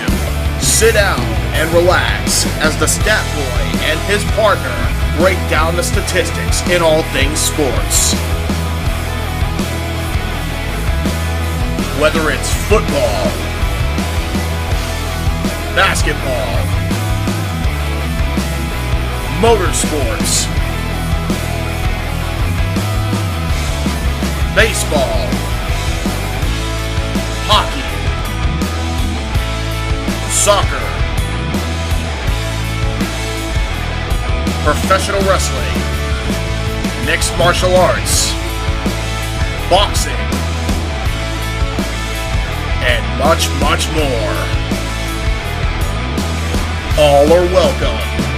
Your barkeeps here keep you up to date and in the know of everything going on in sports, while also having a pleasant conversation about it all. Your host and owner of the bar, Stat Boy Mike.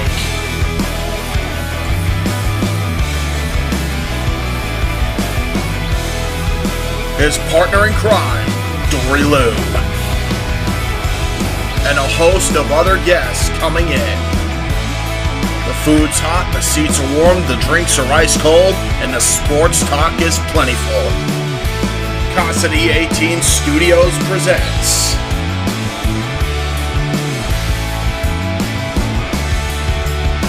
Stat Boy Sports Bar. Take a bar stool and enjoy the show.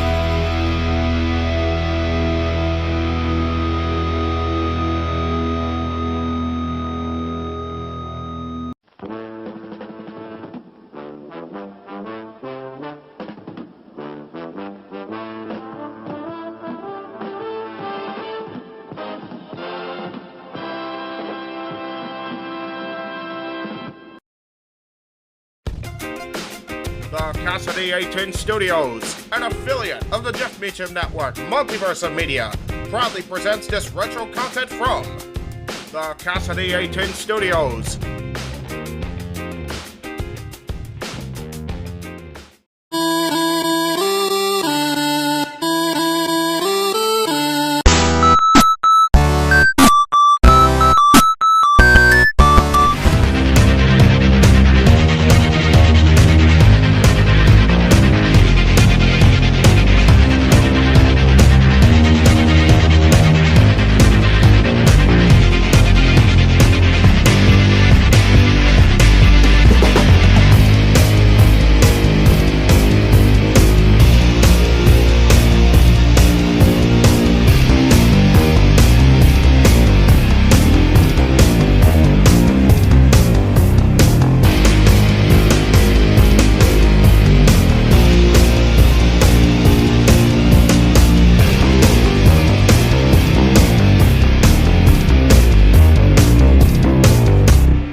Another episode of Stat Boy Rants, and thank you, Mr. Jeff Meacham. And as always, these rants are Stat Boy approved.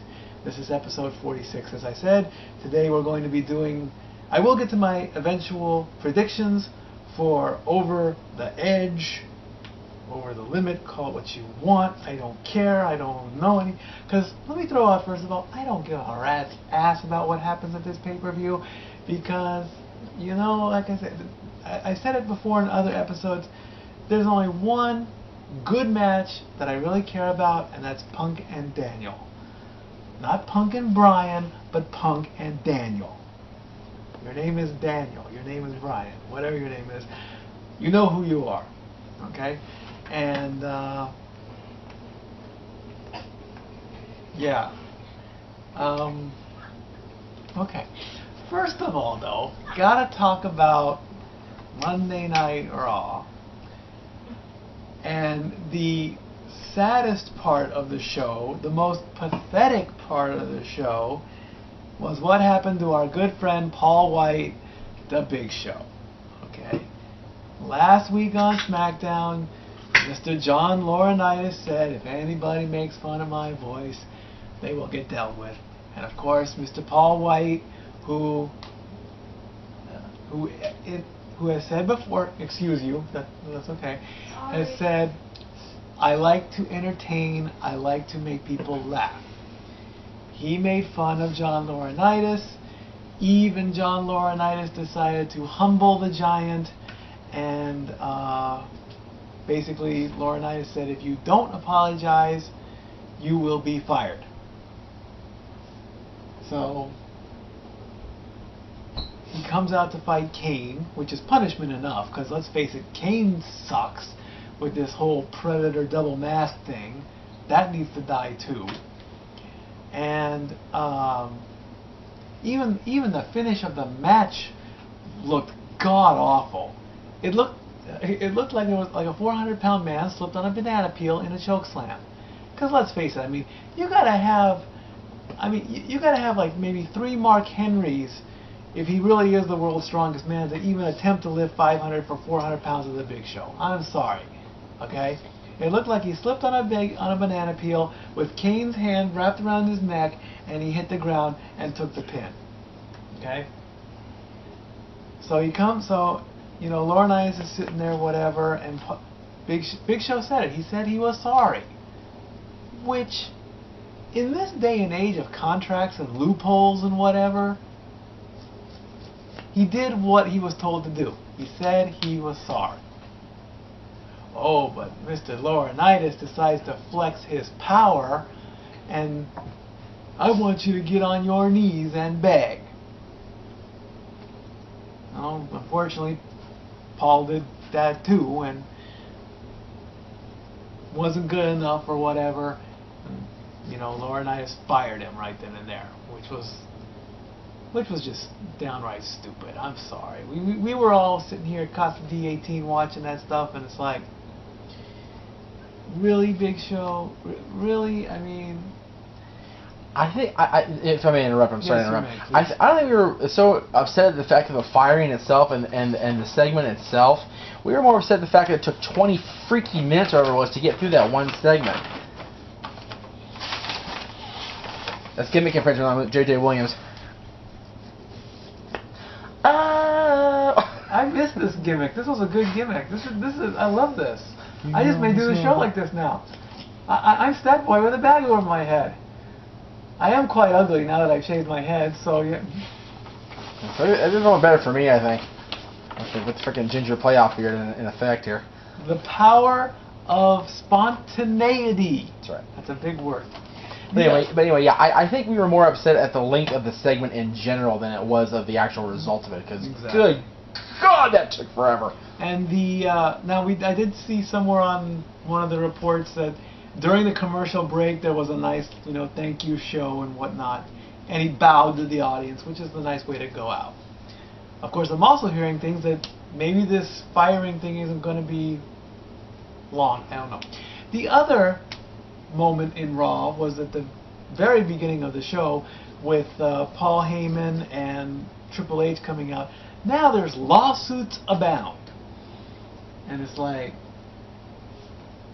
now I am not the smartest person when it comes to how lawsuits go and loopholes and all that. Bless you. Thank you.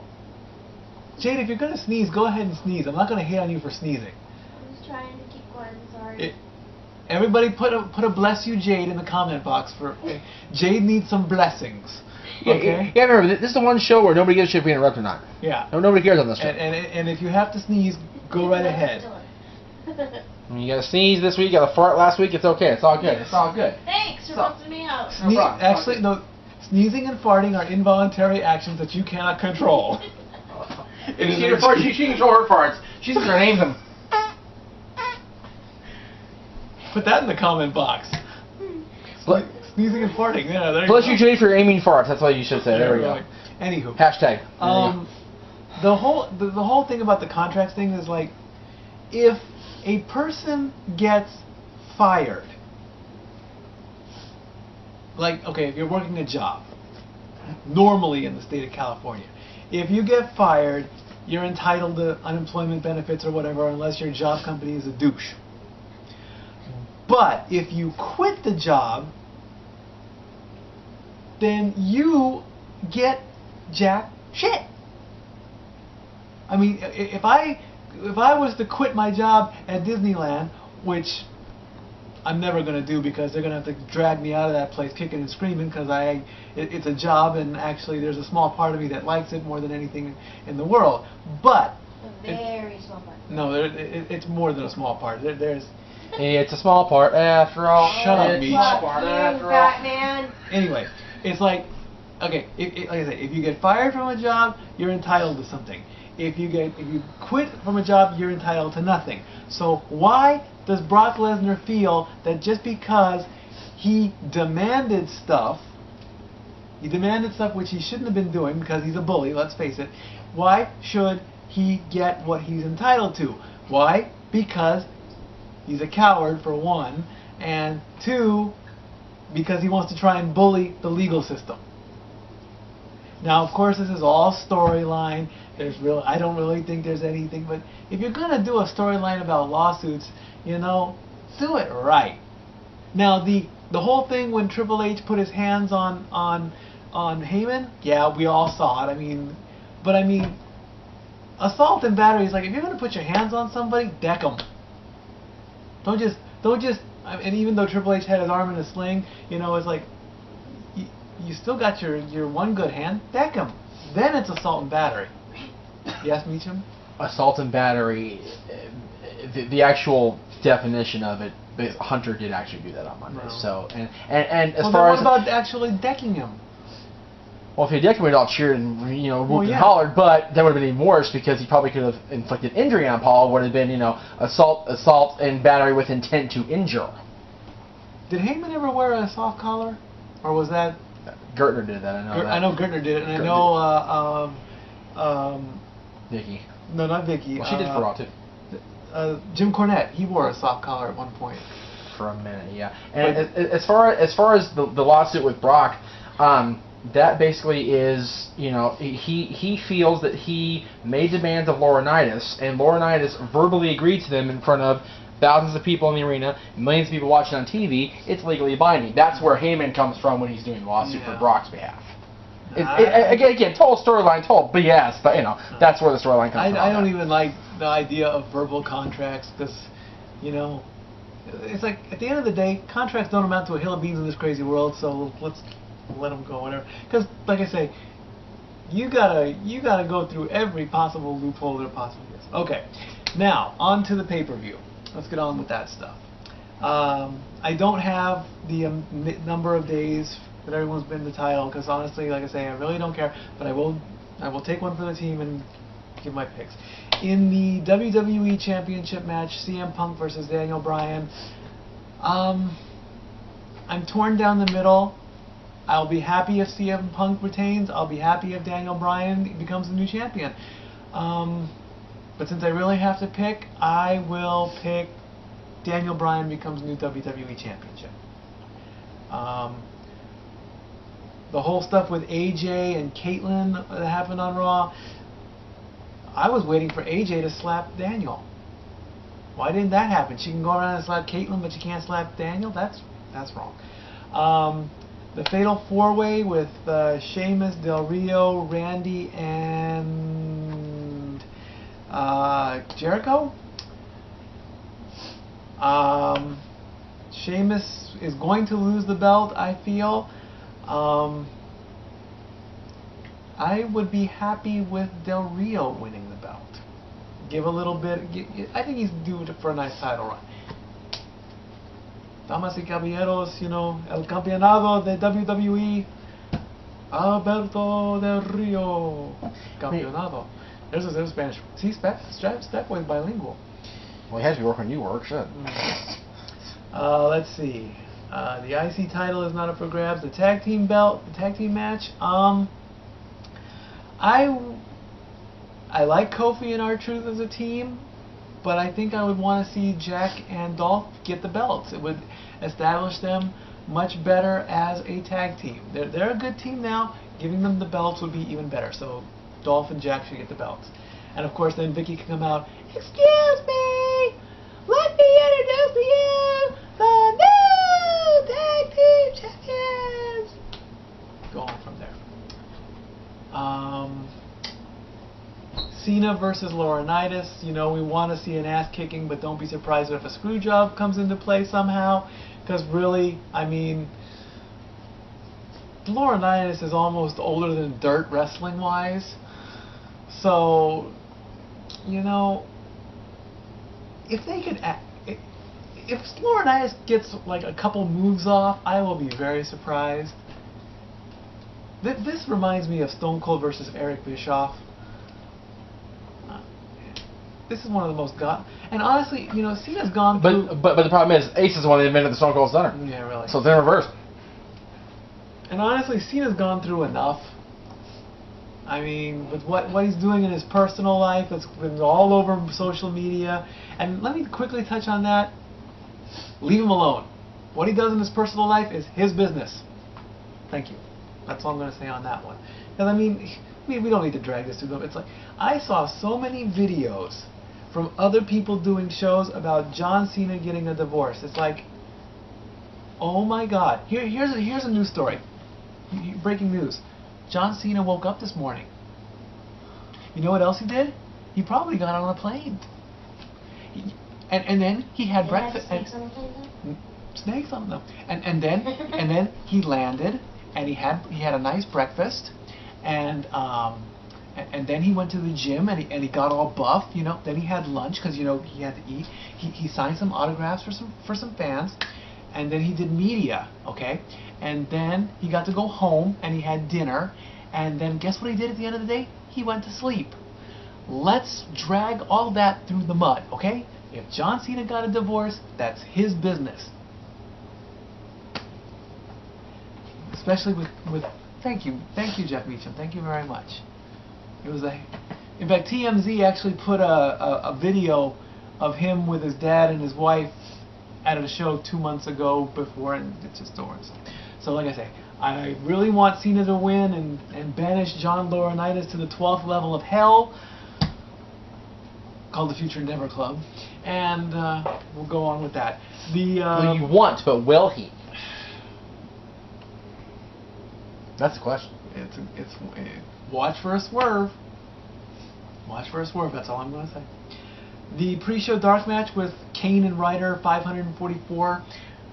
We all know Kane's going to win this one because I give props to Zach though when he teamed with Santino over this week. They're a good tag team. Zach and Santino. Hey, in fact, they should do a mashup on the WWE YouTube channel. We could call it Santino's Foreign True Hollywood Story. Starring the Cobras. It's like, let's have the Cobra do the woo woo woo, you know it. Wouldn't that be cool? Okay, let's see. WWE Championship, WWE World Heavyweight Tag Team. Oh, Divas match.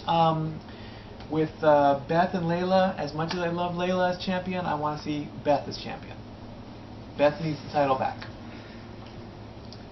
So let's see, Woman, Divas, and I think I covered everything. So we are done. Need some comments, guys. Give me some topics to talk about, okay? Go Kings, go! And that's how I'm going to end the show. Stat Boy out.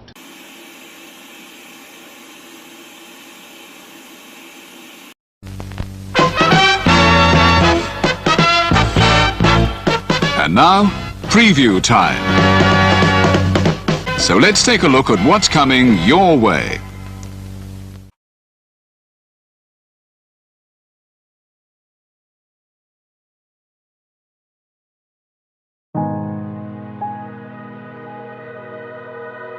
Gary Hebert, the man, the myth, the legend. I was amazed, and I was looking to become a better skater myself, and I wanted to be like Gary. When you look at a guy like this, he's one of the most talented people in his profession. He's been given gifts by God. It can get frustrating at times when you're trying things that, that maybe don't come as quickly to you as other things. And, you never really felt that sense of frustration with Gary. It was always about improvement and positive reinforcement. Was it really the end? Was that head injury really the end? God has called Gary to continue to be a blessing to others and to be a passionate example. My name is Gary Hebert, and this is the World Academy of Hockey, otherwise known as the Inside Edge. I would recommend anybody that have a chance to come to his hockey school. I think it'd be well worth it. It'd be rewarding to all the kids and anyone he coaches, from whether it's an adult, a professional player, to a little kid like a mite or a squirt.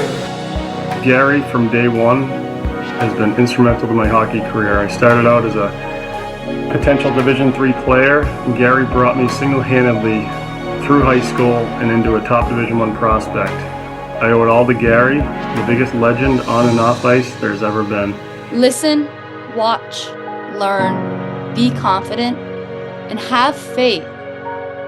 Those are the answers I was brought to. Yet, I only now am really learning how truly important those 5 things are. Through preparation, through appropriate thoughtfulness and thinking, we can learn to untie the typical knots between our ears that drive us into underachievement and underperformance. And lo and behold, we can learn, I think, to fulfill our God-given potentials. Gary has the innate ability to make people not only better players, but better people. The life lessons they learn from Gary are incredible. I can always remember leaving that rink knowing as a player I got better, or I had something to improve on to get better. And I think that's what you excelled on as a coach, is giving us the knowledge to know what we needed to do to get better. There's coaches who know the game, but can you communicate and create passion in your kids and in your players? And Gary's able to do that. Gary's got great knowledge and great hands, but more importantly, his ability to connect with people and care for them. His communication skills, to me, really stand out and separate him, and that's why he's one of the best, in the world. Gary's a legend. He's a special man.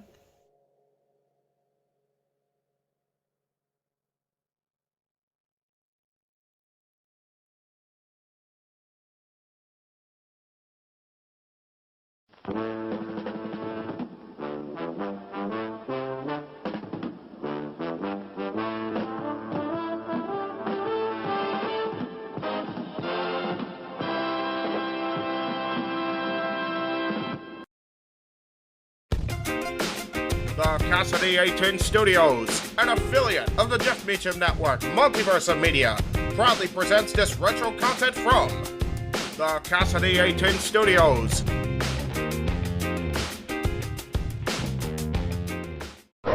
This is James Morgan, NWA and Mach 1 Wrestling Superstar. This is Chris Masters, the Masterpiece. This is Downtown Bruno. This is Eric Watts from WWE Tough Enough. Mikey Nova. Hey, what's up? This your boy, Sean Black. This is Jess Bella from Santino Brothers. Gorgeous Joey Chaos.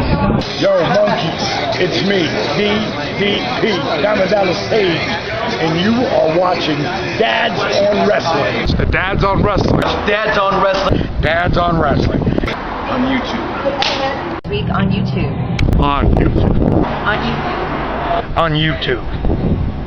Now stay tuned or you will feel the bang.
Alright, welcome ladies and gentlemen to Dad's on Wrestling episode 46. Is that what it is, 46? What is this, like Christ. 3 episodes in 3 days? Yeah, this is pretty ridiculous.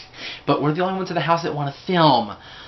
Because everybody else is distracted, so... Seriously. Right. Well, one of us couldn't get the streams to work. Yes, and... One of us, God only knows, he just can't get inspired to film, and the other one's got a bug up his ass right now, so... And that's okay, we love him anyway.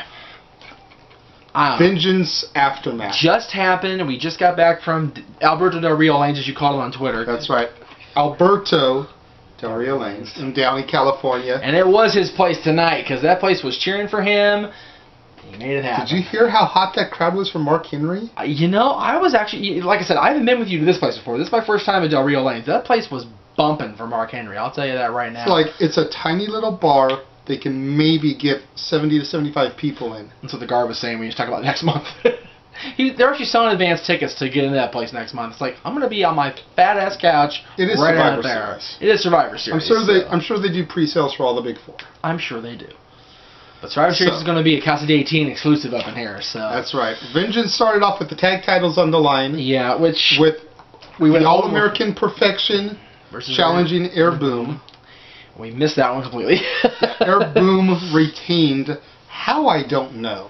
You know what? I'm not exactly mad that Air Boom retained, because I do like Kofi, I do like Matt. I do too, yeah. But I really wanted to see Swagger with gold around his waist again. I think he's been, without a championship for far too long. Yeah, I believe it's been since Money in the Bank last year. Yeah, when he cashed in. When he cashed in, when Rey Mysterio beat him in the Fatal... Not Money in the Bank, sorry. Fatal 4-Way. There you go. When Rey beat him, because Kane cashed in on Rey the following month, or whatever it was.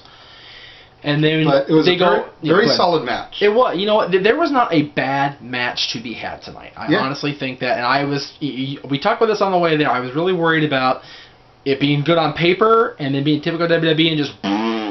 But it didn't. It was a good show all around. Yeah, I think they totally delivered. Out of 10, I'd probably give this pay-per-view an 8 overall. What I disagree with right off the bat is the fact that they made Dolph defend the U.S. Championship right after taking Trouble in Paradise and the Shooting Star Press. Well, we knew that it was bound to happen. We even said it in the predictions. We did, but it sucks. That they'd probably make him go back-to-back, because it just goes to show what an amazing athlete Dolph Ziggler really is. All you Dolph haters need to stop hating. Yeah, and the problem is, does that... We talk about this almost the whole way home. Does it help Dolph more, or does it hurt Zack more?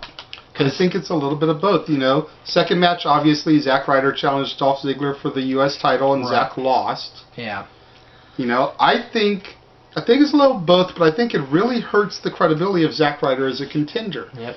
He had to pay $1,500 for this little belt that he's got, the Internet Championship, whatever. Right. And he could not even beat a tired, worn down, just been beaten Dolph Ziggler. Yep. And not only that, Swagger stayed out there for the match and got a little bit involved. But Air Boom stayed out on Zack's side. And got ejected. Got ejected for throwing Dolph back in the ring. That kills Zack right there. Yeah. Because Zack has been able, whether it's been a tag match or whatever, has pinned Dolph twice on TV. I was reading this from some of my followers on Twitter during the show, and the general consensus that's going around on Twitter is that they're going to save the moment now for Survivor Series at the Garden in front of all his broskies. Long Island, New York, there you go. It's not in Long Island, obviously. The Garden's in New York City, but I look forward to it. Then, if he beats Dolph, or if there's some sort of recognition of the Internet Championship at Madison Square Garden, whatever it's going to be, then I'm all for it. Because Vince Sr. always said to Vince that Garden is the Garden. So it is what it is.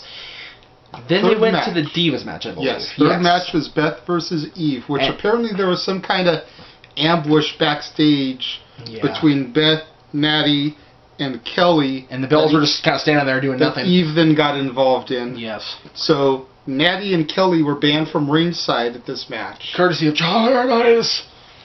And Beth was able to retain her. But I will say, I'll say two things about the match. Eve put up a hell of a fight. I totally agree. Much more so than Kelly did in her retentions. I totally agree. I even tweeted about that. You did. And number two, I don't know who said it. I forget which announcer said it. It was probably Booker. They commented... You got in my face, fuck, dog! I don't give a fuck if I'm in his face 50. Fuck Booker right now. Seriously. And that's not racist. That's just straight up Booker T's an idiot, okay? Seriously. Eve reversed the first Glam Slam into not a roll-up, but she basically put her like a 619 position. Yeah. That's never been done before. Go back and watch SummerSlam. Go back and watch the next one. Yeah. It happened twice. Y'all need to watch your own pay-per-views back. I'll go get the DVD. Oh, I don't have some of them yet. Damn it. I need to get that on DVD. We also need to get that Bret Hart vs. Shawn Michaels DVD that was advertised. Oh. It comes out on Tuesday, and neither of us have fucking money till the 1st. Epicness. If those of you who didn't watch the pay-per-view, this Bret vs. Shawn Classic Rivalry DVD they've been talking about for months. Greatest They've been tweeting greatest rivalries. Not only is it the story of the rivalry, but the interview is both of them interviewed by JR. This... I'm telling you right now, everybody that watches this show or any show on this channel must go out and buy this DVD. If you don't, unsubscribe now. I don't want to talk to you. I don't want to talk to nobody. Hashtag Statboy approved. Is this Statboy approved right now? I'm sure that one. Okay, yeah. Y'all need to just not watch this show because that is going to be an epic DVD. I can't wait till Netflix filters that into our little channel in there. We can watch it at home first because OMFG. Not OMG, which you watch without me, you fucker. OMFG. Alright, anyway, back to the pay-per-view. But yeah, Eve definitely put up a hell of a fight. She did. That Brazilian Jiu-Jitsu training that she's been getting with the Gracie Jiu-Jitsu camp. I will give her massive amounts of credit. She looked good. She looked loads better than... Except for her remix. That remix was god-awful. Oh, God. That was almost as bad as Kelly's in ring work. Almost. And yes, I stole your tweet. So I don't care. After that, we went to the bathroom break match of the night, Christian versus Sheamus. Yeah, seriously. You know what? It was so bad that's the bathroom break. I said this on my tweet. I said this on the show. 2 former world champions in that match. Christian's held multiple world championships and not just WWE. And I don't even care. I just don't care. Was it that match or was the tag match first? It was that match. It was Christian Sheamus. Tag match was after that? Yes. Oh. Okay. I don't know. I'm tired. Oh no! Oh yeah, he was there too, and I was gonna. All right. Then we went to the Christian Sheamus. Yeah, was a solid match. Even though it was primarily the bathroom break match. I mean, I saw a bunch of people in that bar get up because they're just so over Christian versus Sheamus. There's a few and Christian, period. Yeah, seriously. But all in all, it was a really, really solid one more match. Lots of good counters and double counters, things like that, and false finishes. God, you talk about false finishes. We'll get to the World Championship match in a minute. Holy Christ! But yeah, the Christian Sheamus surprised me. I didn't think it was going to be as good as it was, but it actually went very well. After that, we went to the tag team match of The Awesome Truth versus Triple H and CM Punk. Now that's another match that, you know, people are going to think, well, it doesn't. Everybody in that ring has held a world title. Everybody in that ring has held a world tag title. CM Punk's gone through the frickin' collection of world championships. Four different world heavyweight champions. If you count Ring of Honor's world championship, which you should. Exactly. You should. And I forgot. If you've not seen Punk's ROH work, then you have not seen CM Punk. YouTube Punk versus Joe. Seriously. Probably one of the greatest feuds in ROH. Even Gorilla couldn't get that one because I think Punk was already with WWE by the time they were going to bring it in, but that was and Gorilla. Oh man, Gorilla's gonna be good. Anyway, we'll get to that. We'll get to that in a minute. Yes. This was a great, solid match, back and forth. Not surprising that there was outside shenanigans because Kevin Nash showed up. And didn't I say it in the predictions? Yes, you did. I picked Awesome Truth. I saw this starting a pattern towards Survivor Series. I saw Kevin Nash possibly getting involved. You did. Every fucking thing happened. I even got this guy to change his pick. You did. From Trips and Punk. And I'm glad I did. To The Awesome Truth. Because otherwise we had a bad night of picks. So it's just, yeah. But you know what? Actually, we had a bad night. We did mostly well. Take that back. We were 4-3-1 at the end of the night. That's right, because the one was the next match. No, the one was Big Show and Mark Henry. What was where the ring collapsed and got thrown out. What was one after the tag match then? Cody versus... Oh, Cody versus Randy. God, I forgot about that match because it was completely the way it shouldn't have gone.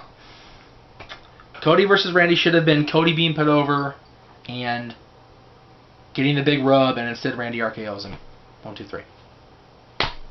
I don't understand. It wasn't for the title, so it means nothing. Exactly. That match was complete and utter time killer. All that match was a Super Viper getting an unnecessary win when, like you said, Cody could have gone over, made the Intercontinental title that he resurrected mean something. Yep. Made him look like a viable contender later on down the road, because now no one's going to buy him as a viable world contender. Yeah, nobody gives a shit now. That sucks. And everyone's going to think that the next person that Cody defends against, he's going to drop the belt to. Yep. Because he's not able to beat Randy Orton. Yeah, and when are they going to throw Ted back in that mix? I want to know.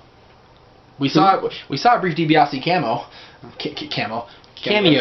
Camo is what Cena was wearing. Yeah, I kept saying Campbell all night instead of cameo. It was the weirdest thing. I don't know why I couldn't get the E out. It was bizarre. Then he went to the World Championship match, which was laced with lies. Lies, JJ. That's never happened before. I bet Brock Lesnar's going to go, what the fuck? I did that first. It was on the OMG DVD. That you watched. That came out like 3 months ago. You watched without me. Yeah. Oh my God. Of course, we're talking about, if you didn't see it and have read about it by now, the Big Show and Mark Henry made the ring collapse with another superplex. Worse than Brock and Big Show. And I even said as we were watching the match, this match should have been main event, and it should end with the ring collapsing. And, like, not even 5 minutes later, boom. And everybody came out. We had referees, we had trainers, we had the big old Undertaker backup gurney thing, the golf cart to get his ass out of there. The Big Show got carted off. Mark Henry, with or without help, walked out.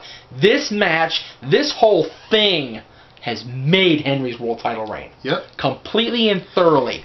And a lot of people doubted Henry as a successful world champion. I'm telling you right now, just like I said earlier about the Ziggler haters, all you Mark Henry haters need to start appreciating that big man. 15 years, he's finally getting his chance to shine, and he proved his worth tonight against the Big Show. Because not only did he suplex the Big Show off the top rope, not only did he make the ring collapse and basically end the match, almost ended the fucking night, but he walked out of it. Big Show couldn't even walk. He was on the gurney saying, oh shit. And Mark walked. He threw everybody off at first, and with the help of maybe one or two referees, whatever it was, he walked out of that arena basically under his own power. That shit is awesome. By the way, you talked about Ziggler here. I forgot about this. They credited Ziggler with being a former tag team champion. Yes, they did. We were discussing that earlier. Dolph Ziggler has never been tag team champion. Yes. Nikki from the Spirit Squad was tag team champion. I was like, if Dolph wins, the character can be credited as a Triple Crown champion. And then they went to that. I'm like, all right, I guess he's going to be if he whatever. So the fact that they did that means either Cole wasn't paying attention or Vince was not enough in the headsets. One or the other.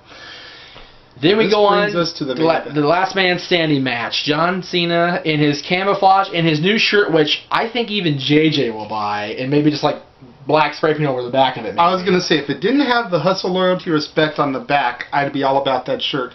Because then the shirt could be said that it's for the anti-bullying campaign. Yeah, but it said Rise Above Hate, and by the way, we hope Velvet Sky got our tweet. We hope that. Yeah, because she hopefully Velvet Sky will unblock us and rise against hate. That's right, Rise Above Hate, because this guy's the one that did jack shit. I didn't do jack shit.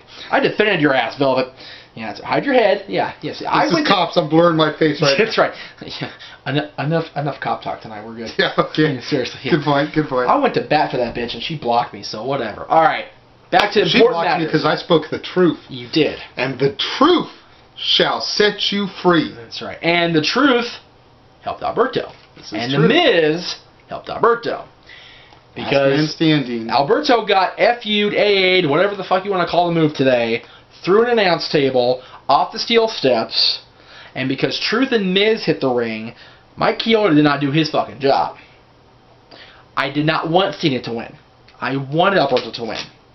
But they did not do it the right way. They did not give Alberto a credible win, a definitive win over John Cena. Because he got AA'd through that table. He was down for, like Booker said, 20 or 30. And because of the distraction from Truth and Miz, he got up. And Chioda started counting Cena when Truth and Miz laid him out with the Skull Crusher finale and whatever the hell Truth calls his move. Don't know. I don't know.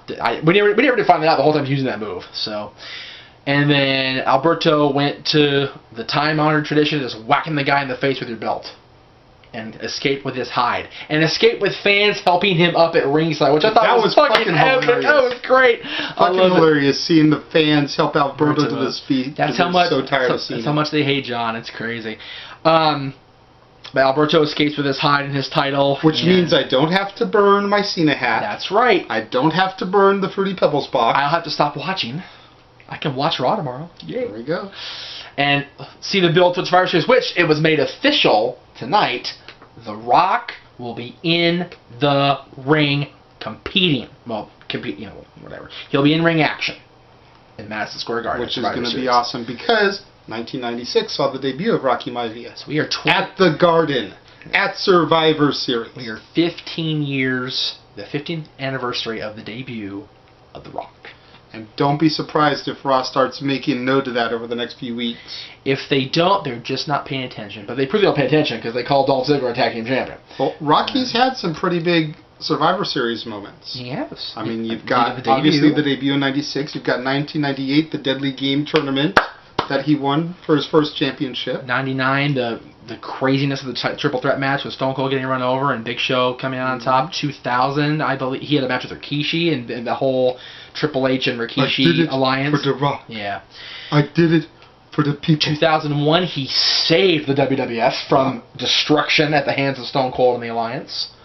So, they've got quite a few Rock Survivor Series moments that they may start showing. They do. To kind of hype up his return. If they actually want to acknowledge the existence of WCW, that is. Hey, they showed the former WCW champion David Arquette in their Be a Star promos. That's true. They show a lot of different people in that, including Chelsea Hightower from Dancing with the Stars. He should be on this year. That'd be better cast, at least with her on. David Arquette's better. Just saying. Are he and Kim still involved? Or are they eliminated? We gotta find this out. Because I'll actually vote for him now, because Pee-wee's been saying so. Pee-wee's been encouraging us to vote for David Arquette. But anyways, where are we going? That's our Vengeance review. Yes, like I said, I'd give it about an 8 out of 10 on this pay-per-view. It looked solid on paper. Yep. It delivered. It did. Granted, we got a couple of the matches wrong. We did, but I think every match, whether we won it or lost it, was very solid. I don't think there was a bullshit. Yeah, I have no problem with the way this show turned out. Win or lose on predictions or whatever you want to call it. I was satisfied with going to that bowling alley and chilling my $10 out. That was good. Bound for Glory last week. Yeah, I know. All right, Bound for Glory on this channel right now is like Chris Benoit with the WWE. We're not going to speak about it. All right. I'm glad I didn't watch it then. Coming up on the channel after the bell, I'll be back. I'll probably do the same thing with the random questions. I know you're coming, Renegade. You're gonna talk indie talk because PWG already after the show the other night has announced a huge thing. So I'm sure you'll talk about that on Renegade. I'm not sure if I'll be bringing a Renegade this week. I may wait until next week after the Mach 1 show at the Long Beach Comic-Con and Pinky's Playhouse. Both this weekend. Both on Saturday. It's going to be a busy Saturday for us all. So I'll probably not be bringing a Renegade this week, but be on the lookout for one next week with some more independent wrestling updates and news. And Stepway Rants, I'm sure, will be had. And if he gets an inch up his ass, Double A will be on. And keep on the lookout because we are looking to do another epic Stat Boy episode. Yes. We're debating between two topics right now, and maybe the fans out here will determine which one we want to do. Okay. We're either going to do the 100 greatest songs of the 90s, which is kind of like we did in the 2000s, or the other one, according to VH1, of course, or VH1's 100 greatest artists of all time. And you also I put on the Twitter as the debate raging through this apartment. Michael Jackson was number 2. The Beatles were number 1. What do you guys think? For people that didn't see the Twitter, you just totally spoiled the finale for them. That's okay. I don't care. I don't care. Where the other 98 are, you should tune in to watch because there are some good ones. There are some surprises. And honestly, there are some bullshit ones. There are some bullshit ones. And honestly, people on here are following Twitter. They're following me on Facebook. Or they're following you on Facebook. They know what's going on. So I'm not going to treat them like you're not following us, you should. At ROWJJ Williams on Twitter. At Jeff Meacham ATV. Facebook is JJ Williams Wrestling. Yep. And JD Meach1. Don't follow the other one because that's my personal page. So until next time, I'm the Renegade of Wrestling, JJ Williams. And I'm not. We are the dads. And we will see you next time.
And now, preview time. So let's take a look at what's coming your way.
The Casa D18 Studios, an affiliate of the Jeff Meacham Network, Multiverse of Media, proudly presents this retro content from NoDQ.com.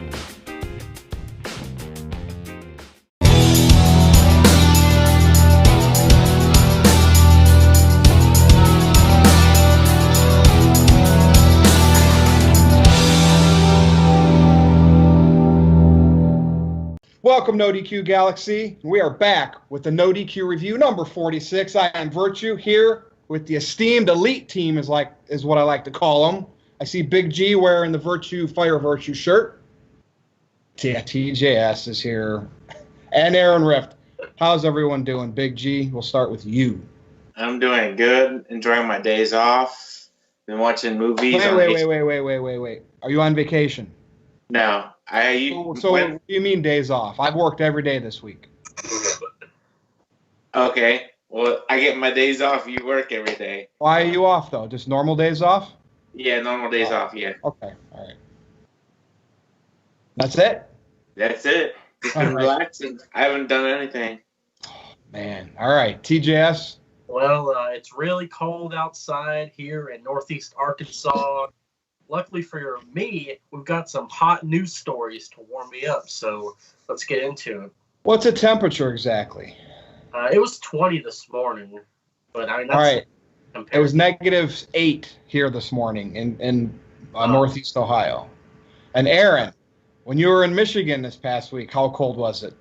When I left, it was about -5, and I want to say like -30 wind chill, which is the coldest weather I've ever been in. So that was quite the experience, but I did survive the polar vortex, and we all survived the WWE weekend. We had NXT TakeOver and the Royal Rumble, as well as Raw and SmackDown. Lots of news to discuss, so I say let's go ahead and get started here. All right. Well, since we had a pay-per-view weekend, that's not what they are anymore, but we'll call it that. We had NXT TakeOver Phoenix, and as I say that, Big G's smiling away because that's his favorite brand and product. And, of course, we had the WWE Royal Rumble. We did our grades. I'm sure most of the No DQ Galaxy knows what Aaron Riff thought of both shows. I gave TakeOver a B+, and it's hard for me to give them – I used to give them AA minuses all the time. The wrestling product, guys, is there every time, right? NXT always delivers the drama in the ring. You got Mauro Ranallo as the announcer. But the bar has to be set higher for that now, in my opinion. So that's why it's hard to get – just because I give that a B+ doesn't mean I didn't enjoy the show. But they've set the bar higher because of how they produce their matches. So I gave them a B+. I gave WWE an A-. Think about this, people. Rollins is a fan favorite. He won. Becky is the man. Matter of fact, they both are. She won. Okay? That's what the Royal Rumble's all about, right? Sending the fans home happy with who they want to see in the main events at WrestleMania. And overall, I enjoyed it. I thought it was a fairly good show. Some interesting turns here and there. Nothing big. No big surprises. Jeff Jarrett was there. A lot of NXT people. So, Big G, I want to start with you. Thoughts on the weekend? And why do you think they're doing a lot more NXT people in the Royal Rumbles, or is that just me?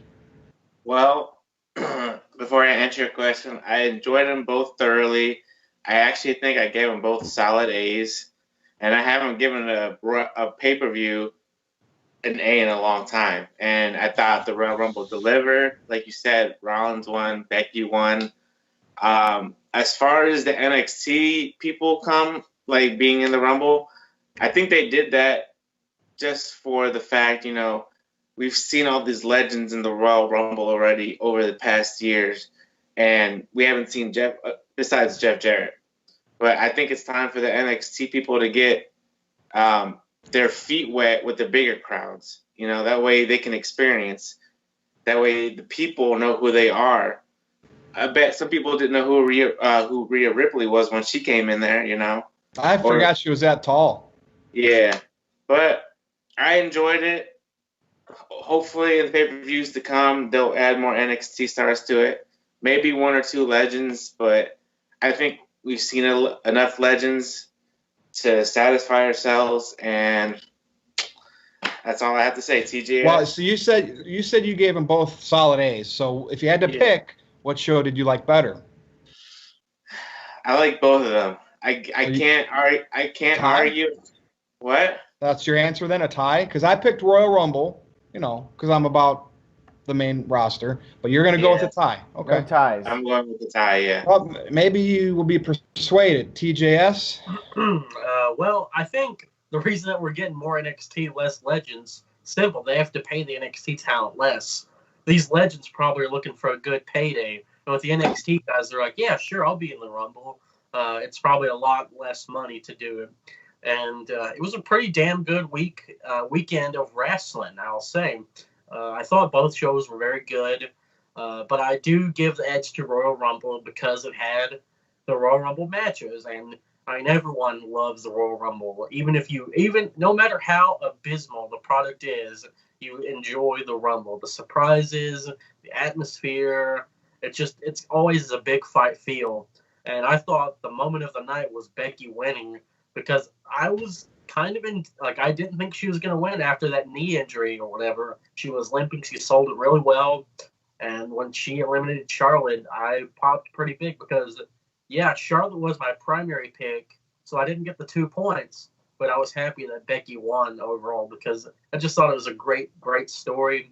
And Aaron, I know you and Caitlin talked about how on the kickoff, Lana was injured, and that carried over to the main card. And that I just thought that was great. And as for the men's Rumble, I wasn't sure who was going to win between Braun and Seth. I did make Seth my primary pick, and I thought the finish was great with Braun on the apron getting curb stomped. Awesome stuff. I gave Royal Rumble an A-, TakeOver a B+. So, you know what's interesting, TJS? So last year we had Asuka and Nakamura win it, right? And everyone's all pumped going into WrestleMania. They gave the fans, again, second Royal Rumble in a row. I'm not counting that one in Saudi Arabia, sorry. But Braun Strowman, you know, was he a heel then or still a baby? He was still a baby in April, wasn't he? Yep. It's interesting, though, they're doing that with these Royal Rumble winners, but the question remains, look what happened to Nakamura and Asuka at WrestleMania. What's going to happen with Rollins and Ronda? Or not Ronda, she'll be involved, but Becky. Aaron Rift. Well, I'm not too worried about Seth Rollins. He's been pushed for years. I think he'll be just fine, and he might actually beat Brock Lesnar, but I'm not picking Rollins to go over at WrestleMania. I'm still picking Brock Lesnar because I'm crazy. Although, maybe I should start changing my way of predictions because I did terrible with these predictions for NXT and Royal Rumble. I'm way behind. I'm like close to the bottom of the list right now so far. Who's the champ? Greg Cherry, right? Uh-huh.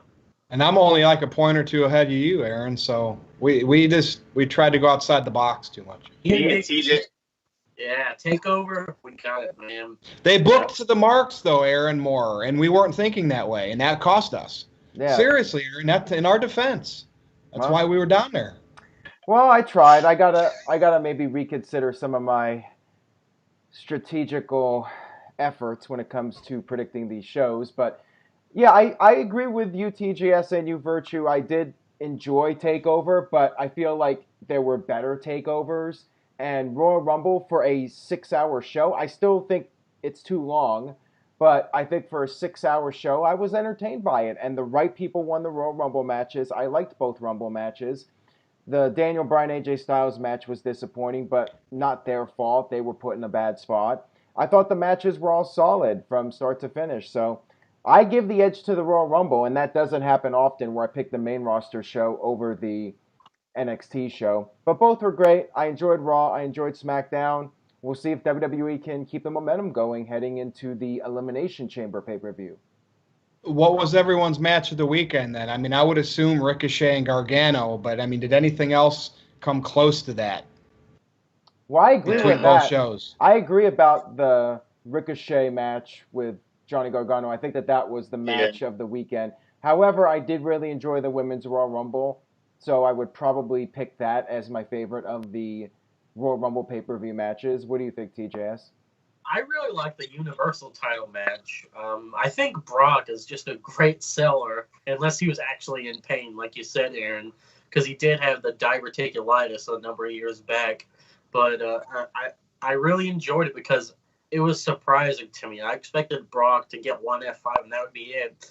And plus, Finn didn't just get pinned. He tapped out. I get that makes him look weaker, but at least it's different from a Lesnar match. We're so used to just seeing Suplex City, blah, blah, blah. I also liked the Women's Rumble, and I liked Ciampa versus Black. Oh, that was really So did I, TJS. I like that match. Big G? I enjoyed the Ricochet Gargano match, the Ciampa and Aleister Black match. I enjoyed both Rumbles. I'll give the slight edge to the Women's Rumble though. I liked that was really good. I enjoyed it. So there you have it, folks. That's our quick recap of the weekend. And here we are. You know, WWE had a jam-packed weekend in Phoenix. Meanwhile, we're still waiting for AEW, but we'll discuss in a little bit. Let's talk about Nia Jax, since no one really brought her up from what we just talked about. Nia versus men. So we've seen this before. Chyna, obviously, you know, she wrestled Jeff Jarrett and Jericho and Eddie and tangled up with Hardcore Holly, was in a Royal Rumble match. What other females were in a male Royal Rumble? Beth Phoenix? Yeah. More like a spoof. That was more like a goof thing, right? Nothing big happened in that one.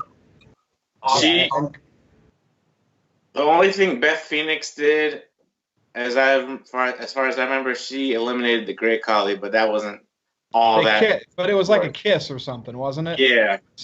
So Nia comes out, beats up R-Truth, gets into the Rumble, and mixes it up with the guys a little bit. Throws some people out, looks strong. Then it kind of became a joke. Took the RKO. What's everyone's thoughts? Do you think this is just a tease? We're talking about a PG, politically correct, stockholders, WWE era. So men beating up women, is this... I just don't buy it, and I think it's a tease. And they just threw Nia out there because just a little bit of that will make some women feel liberated. I don't know. Aaron Riff, Thoughts on this? I think it's a tease. Well, I do think it's a tease, and I think it was testing the waters to see how people would react to it. And I feel like maybe WWE will do an intergender match at some point, but there is that concern about the whole man beating up woman scenario. Although Nia Jax put herself in that situation in a competitive environment with the men. She wants to compete with them, so she's got to take the punishment if it comes her way. So I don't really see a big problem with it. I know some people were getting offended, and I felt it was inevitable that there would be some outrage over it, but I know WWE's really careful, and I think, yeah, they were just trying to test the waters, and maybe we'll see Dean Ambrose in his final match against Nia Jax at WrestleMania. I mean, there was that tease on Raw, but I don't know if it's going to go anywhere. WWE may just drop the whole concept, and there's no follow-up to it. Who knows? But TJS, what do you think about Nia Jax possibly mixing it up with the men more? Would you like to see her compete for a men's title, or do you think that should have been it, one-off, it should be done now? Well, you mentioned Nia Jax versus Dean Ambrose being his last match in WWE. I think if he takes that leg drop, it would be the last match of his career. Anyway, Nia Jax in the Rumble. Man, I don't know. I feel like if women can compete in the men's division, why can't men compete in the women's division? You have the SJWs that are pushing like, oh, gender equality. So why don't we just make one big division where we have just one world title between the men and the women, whatever. I think Vito probably popped hard when he saw Nia enter the the men's Rumble, though. And whether we like this or not, it drew numbers on YouTube. Like I'm pretty sure it has over 1 million views. It was on the trending page. It was definitely bowled by WWE, just like the Alexa Bliss topless segment and the Mandy Rose lingerie segment. They're really pushing the envelope here, and it kind of surprises me. I'm not sure if I want to see any more of this Nia Jax versus the men thing, because I'd rather see like Ronda Rousey mixed up with the men, someone that I believe has a chance. Nia really doesn't have anything going for her besides she's strong. And maybe she was a monster like before, but ever since she started doing the crying and everything, I think she has zero credibility. So I'm not buying it. I don't really care to see more of the Nia with the men, but I guess for the Royal Rumble it was fine. It was unexpected, but I'd rather have someone else come out as number 30 than Nia. So that's all. Well, I mean, who else would you have? Like Alexa Bliss? Like if you were going to have another woman in that role? No, not a woman, but just I was hoping that it was going to be Lars Sullivan, like I predicted. It wouldn't have to be a woman, just have Lars Sullivan come out there, beat up R-Truth and clean house or something. I don't know. Maybe just have Becky Lynch beat up R-Truth and then try to enter the match. They're like, no, Becky, you can't. You're hurt. Well, maybe they could have had your favorite EC3 be in that match. He really wasn't in that match, was he? So no. I know you were sad, much to your dismay. He was not in that match. He'll be on soon enough, though. He's waiting. He loves the anticipation. Yeah, I'm really into edging it. All right, so Big G, do you remember much about, China? Like, obviously with her, I do. It was revolutionary. And before China, I mean, there'd be like Luna Vachon. She never really wrestled men, but she'd get feisty and get in their faces. And it's kind of existed for a long time, but China was really that one that just broke through that, especially on TV. And that was the Attitude Era. Everybody knows, I keep going back to that thing. You could do anything back then. So what do you think? Is Nia one of your faves? Admit it. I think it was kind of a tease, but I think maybe they'll do it once in a blue moon. They're not going to do it all the time. I mean, like I said on Virtue's Rage, it's a different era, Like we all said, everything's politically correct, and everybody's a man hitting a woman, this and that. And don't get me wrong, I would never hit a woman, but it's wrestling. We know it's fake. And if Ambrose's last match would be against Nia Jax, I would have nothing against it. It would. Tell me, why can we get Nia Jax in a Rumble match, but we couldn't get Tommaso Ciampa beating up Candice LeRae? She's wrestled men, and that would have added so much to the story. What about why couldn't the Bludgeon Brothers? I think that's too creative. I think Nia Jax is just a bigger person, so she could take more of the bigger moves than a Candice LeRae could. Did you know? Well, Candice LeRae's taking some. Mae Young took a powerbomb off the stage. Yeah. Oh, you should. I've seen Candice LeRae in AIW up here in Cleveland, and she's taken some brutal punishment from the guys in matches. Which that's true. That's truly intergender. What did you guys think about like how they were they didn't hesitate to attack Nia? I thought that was weird. Like they just she got on their battlefield, right? But that's good though. The crowd was going crazy for that when Ziggler hit the super kick and then the 619 and then the RKO. They were just bonkers for that. The guys would have been buried if they. I mean, I could understand them hesitating because she's a woman, but she was there threatening their WrestleMania opportunity. So from that standpoint, it made sense that they went right after her. She eliminated Mustafa Ali, and that just makes him seem like a vanilla midget as far as I'm concerned. If he's getting thrown up by Nia Jax, come on. Well, women's empowerment. That's why she's there. I mean, you could have said she was being punished by going out there and taking all the guys' moves because she wants to be, like ribbed or something like that. But the fact that she was out there in that prominent of a role at the end of the Rumble match, nonetheless. China, Beth Phoenix, Karma, they weren't anywhere near the end of the match, right? No. Nia was in the home stretch of it, so, Yeah, again, it wasn't Alexa Bliss. Nia Jax is one of the larger competitors, actually the largest female competitor, so she can, if anybody's going to be believable against the men, it's going to be Nia. So yeah, Nia's more believable than Ronda against the men. Well, look, go back to WrestleMania 34 when Ronda interacted with Triple H, and she did those arm drags on her. Yeah. So I think Ronda could be sort of like China and go one-on-one with somebody like that. Big G, pat yourself on the back right now in front of everybody. Wait, nice segue here because I want to talk about Ronda. See, look, you love doing that too much. But I want to talk about Ronda because on Raw, she was rattled with that Phoenix crowd. So here's what I'm thinking. She's the Raw Women's Champion, and they did go with Becky winning the Rumble. Whatever happens with Charlotte and the rumors of her joining that match, right now, she's not in it. It's Ronda versus Becky. Who does everybody love? Who is the most over wrestler in WWE with the fans today, as we speak? Right? Becky Lynch. Ronda's portrayed as a babyface by WWE, like Roman Reigns always was. They have to know right now that something has got to give with her. The fans are gonna turn on her because they want Becky. Charlotte will get put in this match to defer some of that heat from Ronda, but we'll see. And the reason why I think she got rattled is she's conflicted with her character.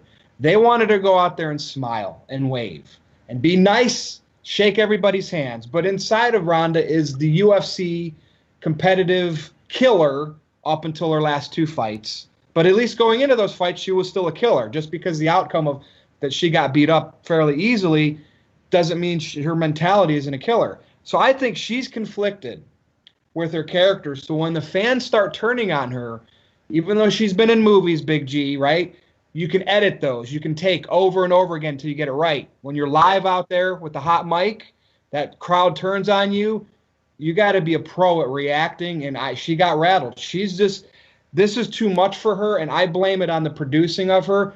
They might as well turn her heel. In my opinion, turn her heel. I think that would be interesting, putting Heyman with her and Lesnar as the heels going into WrestleMania, because he could talk for her.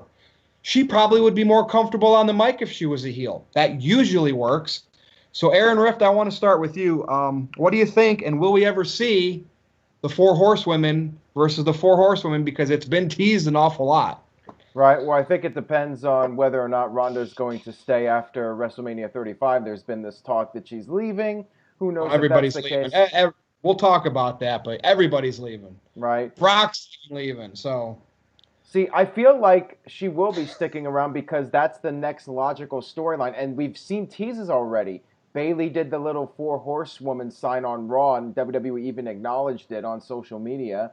Plus, you had the little reference by Sasha Banks at the Royal Rumble. So I feel like that's going to be the post-WrestleMania direction. Maybe they're going to do a match at SummerSlam, or maybe they'll hold it off till Survivor Series. But yeah, I feel like that's the eventual direction, and maybe Becky beats Ronda at WrestleMania, and then Ronda turns heel and forms the Four Horsewomen with Paul Heyman as the manager of the group. That would be hot. I think that would be a great angle. I think Heyman managing Ronda would be great, and let Ronda just be a prick, be a badass jerk, and just do her thing instead of kissing everybody's ass and smiling and waving like you said. Big G, what are your thoughts on it?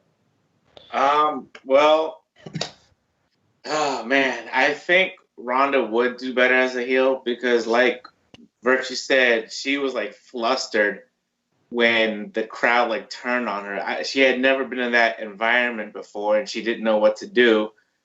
And like we said on Virtue's Rage, you know, I was telling Virtue, she does so much better when like she yells. She looks more like a badass than when she comes out and, oh, hi, I'm Ronda, hi, here's a glove. And then I think they need to keep her cadence down. Like, I think they give her too many lines. I think they need to cut it back to very simplistic. You know what I mean? Yeah. And then, like, she talks about how she's a fighting champion, all nice, calm, and collected. She gets flustered, and then Becky comes out after the match with Bayley, and, like, she just rips into Becky like you had never seen her before. And I was like, this is the Ronda Rousey that I like, you know? This is what she should be like every single week. And as far as the whole Four Horsewomen of MMA versus WWE, it's a matter, I could see it SummerSlam too, Aaron, but it's a matter of when they're going to call up Shayna Baszler and Jessamine Duke and Marina Shafir. And because they're still, you know, freshly new down there. Well, not really Shayna Baszler, but the other two are. And I think at SummerSlam a couple years ago, they were wearing like, I'm a Paul Heyman girl. So I could see Paul Heyman being the manager for Ronda Rousey down the road. Maybe when Lesnar leaves, or like Virtue said, both of them, he can be the manager or the advocate, for both of them at WrestleMania. Yep, well, he can hype the big matches, and that would be a huge feud. So you need that mouthpiece there. I mean, Heyman's a legend. I know some people in the business, Vince Russo, that thinks that it's overplayed the way Heyman delivers everything.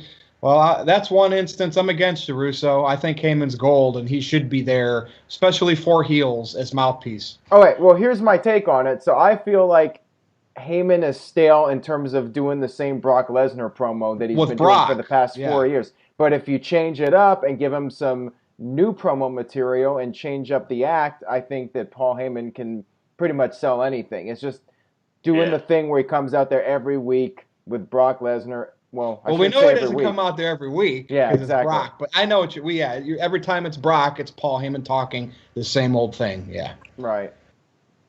TJS, thoughts on Ronda? Well, I'll just say, I don't know why people are booing Ronda Rousey because she's not bad. Right. Like, she suck. I was a little worried when she came in, but she's in the top 5 greatest of all time women right now.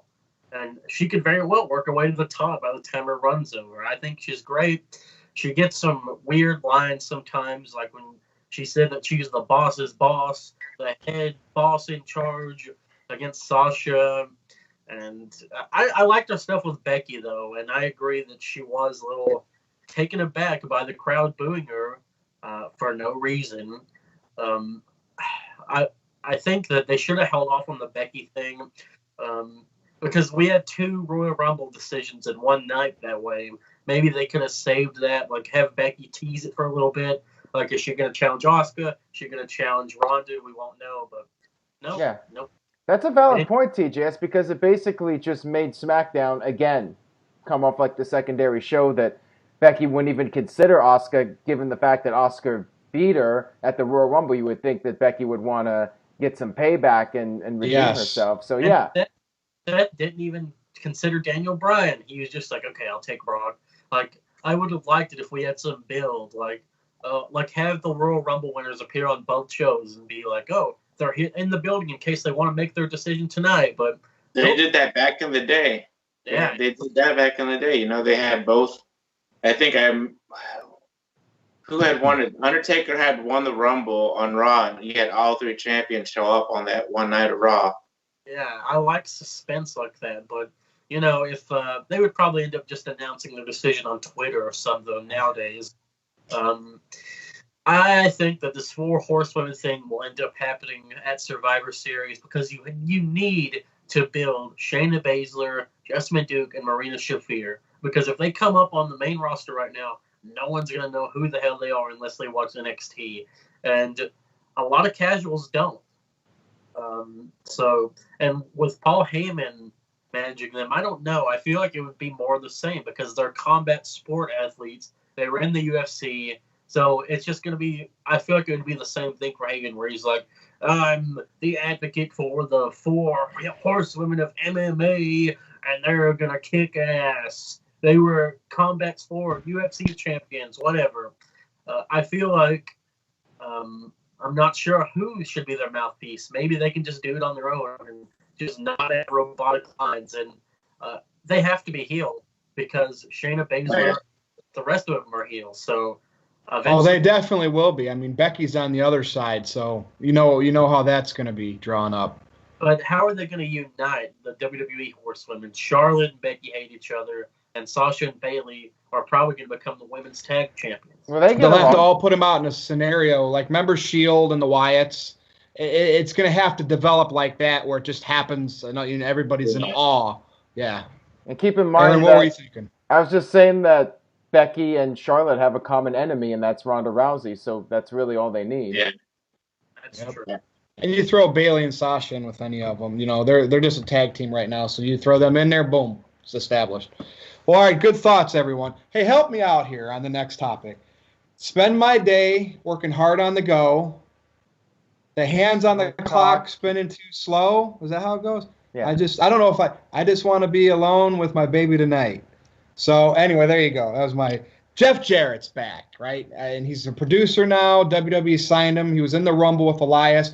Elias quick heel turn all of a sudden. And most likely it was to get this Jarrett bit over the last couple of days. So I enjoyed the opening part of the men's Royal Rumble match, guys. But that segment on Raw, go back and watch. I watched that on YouTube a couple times after the fact. Jarrett is good. He is that old school wrestling mentality. I know all he did was punch. Go watch his punches, people. Shane McMahon, watch Jeff Jarrett punch. Seth Rollins, watch Jeff Jarrett punch. Finn Balor, any of these wrestlers today that don't know how to throw a good work punch, watch Jeff Jarrett. I'm intrigued by this. I hope we get a match. Probably won't. It'll just be done.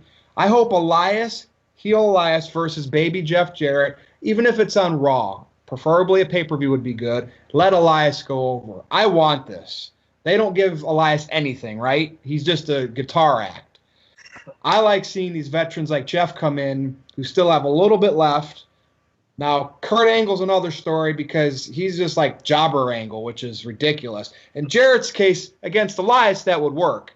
But Angle was a huge main eventer. I don't like what they're doing with him. So TGS, thoughts on Mr. Jarrett versus Elias, and even the way they've been treating Kurt Angle lately. What do you think? Did you say Jeff Jarrett? That's JEFFJARRET.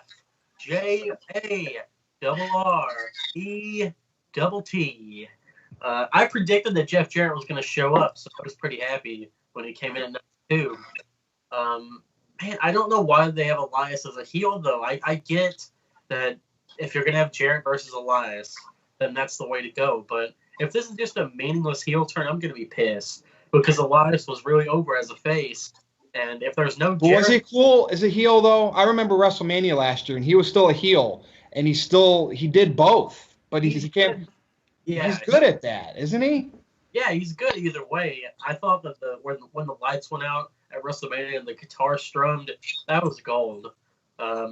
But the thing is, no one's going to boo Elias. It doesn't matter. This guy could kill a puppy on live TV and nobody's going to boo him. You heard the crowd. They're chanting, "We're not worthy." Come on. If they don't even chant that at Vince, okay? So he hit Becky in the back with a guitar. You better believe they're going to boo him, though. Yeah, that's probably about the only thing that he could do. But I will say, as a babyface, this makes his album meaningless because he's talking about I hate every town that I've been to, blah blah, and I feel like Jeff Jarrett, he is a producer or whatever, but he has his own Trons now, so maybe that means that we are going to get Elias versus Jarrett. I don't think Jarrett's going to appear every week because eventually they're going to run out of stuff to do. Maybe they'll have like a singing contest at one point, though. Like you can do what they do with Matt Hardy and MVP, where they do like the basketball contest.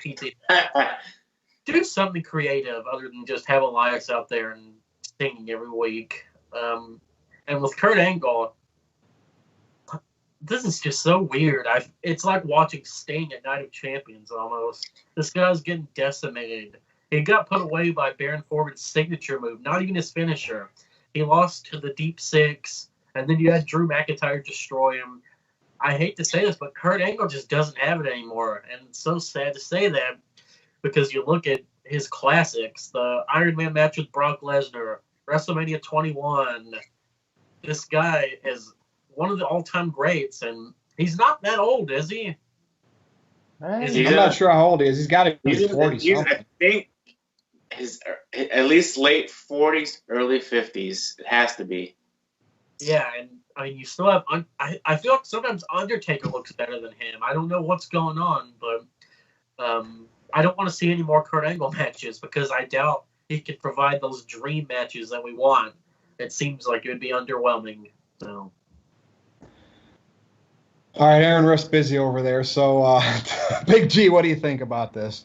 Jarrett, Elias, Angle. Well, like we discussed about on Virtue's Rage. Look at you and the Virtue's Rage plugs. I know, man. We got to put them in there. We had double-digit live viewers this week. Yeah, we did. Thank God. I was excited for Jeff Jarrett to show up at the Rumble. Props to TJS for calling that one, man. That was nice. Whew. Then he came out on Raw with good old Road Dogg, and I kind of popped for that, when Road Dogg said, if you're not down with that, we got 2 words for you, suck it.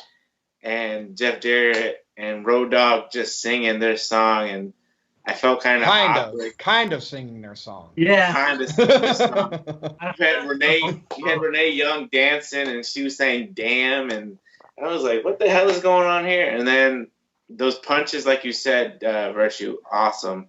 I can see a match happening. I don't want to say WrestleMania, but either Elimination Chamber or Fastlane. And it'll probably be a gimmick match with the guitar on a pole. And you'll probably have Elias go over, like we discussed. And then you said probably, I'm going with your idea, him and The Rock having something at WrestleMania if The Rock is available. The only reason why I suggested that, Big G, is because it's in New York, New Jersey, which is a huge market. And I could see Rock wanting, I got stuff coming out to promote. You know what I mean? He's a busy guy these days, so it would just be, to me, an awesome spot for Elias. Yeah. Mania with the guitar dueling or whatever, but. Yeah. And as far as Kurt Angle, man, I know you're supposed to be putting the newer talent over, but at least make it look good. I don't think he's made it look good. Well, I mean, who was the most recent one? Corbin? Yeah. Like Corbin just got embarrassed by the McMahons and Triple H and all them. That's what makes it so cringy. I don't know.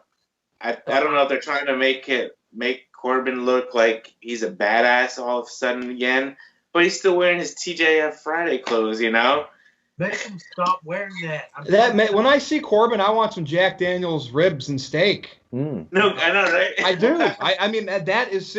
They should hire him for commercials. Yeah. So. I like it. Well, Aaron Riff, thoughts on Jarrett versus Elias and Angle? I know you of all people want to be alone with your baby tonight, so you make that known, and it's all good. See. Well, I just wanted to say that first of all, Kurt Angle is 50 years old, so he's no young man. He's getting up there. I feel like he needs to retire at this point. His matches haven't really been up to par, unfortunately. Maybe WWE's doing this storyline where he is having this doubt about himself and wants to have one more great match. But I feel like physically he just can't really go at the level he used to be able to go at. He's like at 50% speed compared to what he was at before. So, yeah, I feel he should retire. And Elias Jarrett, bring it on. I like TJS's idea. Do some creative skits to build up a match.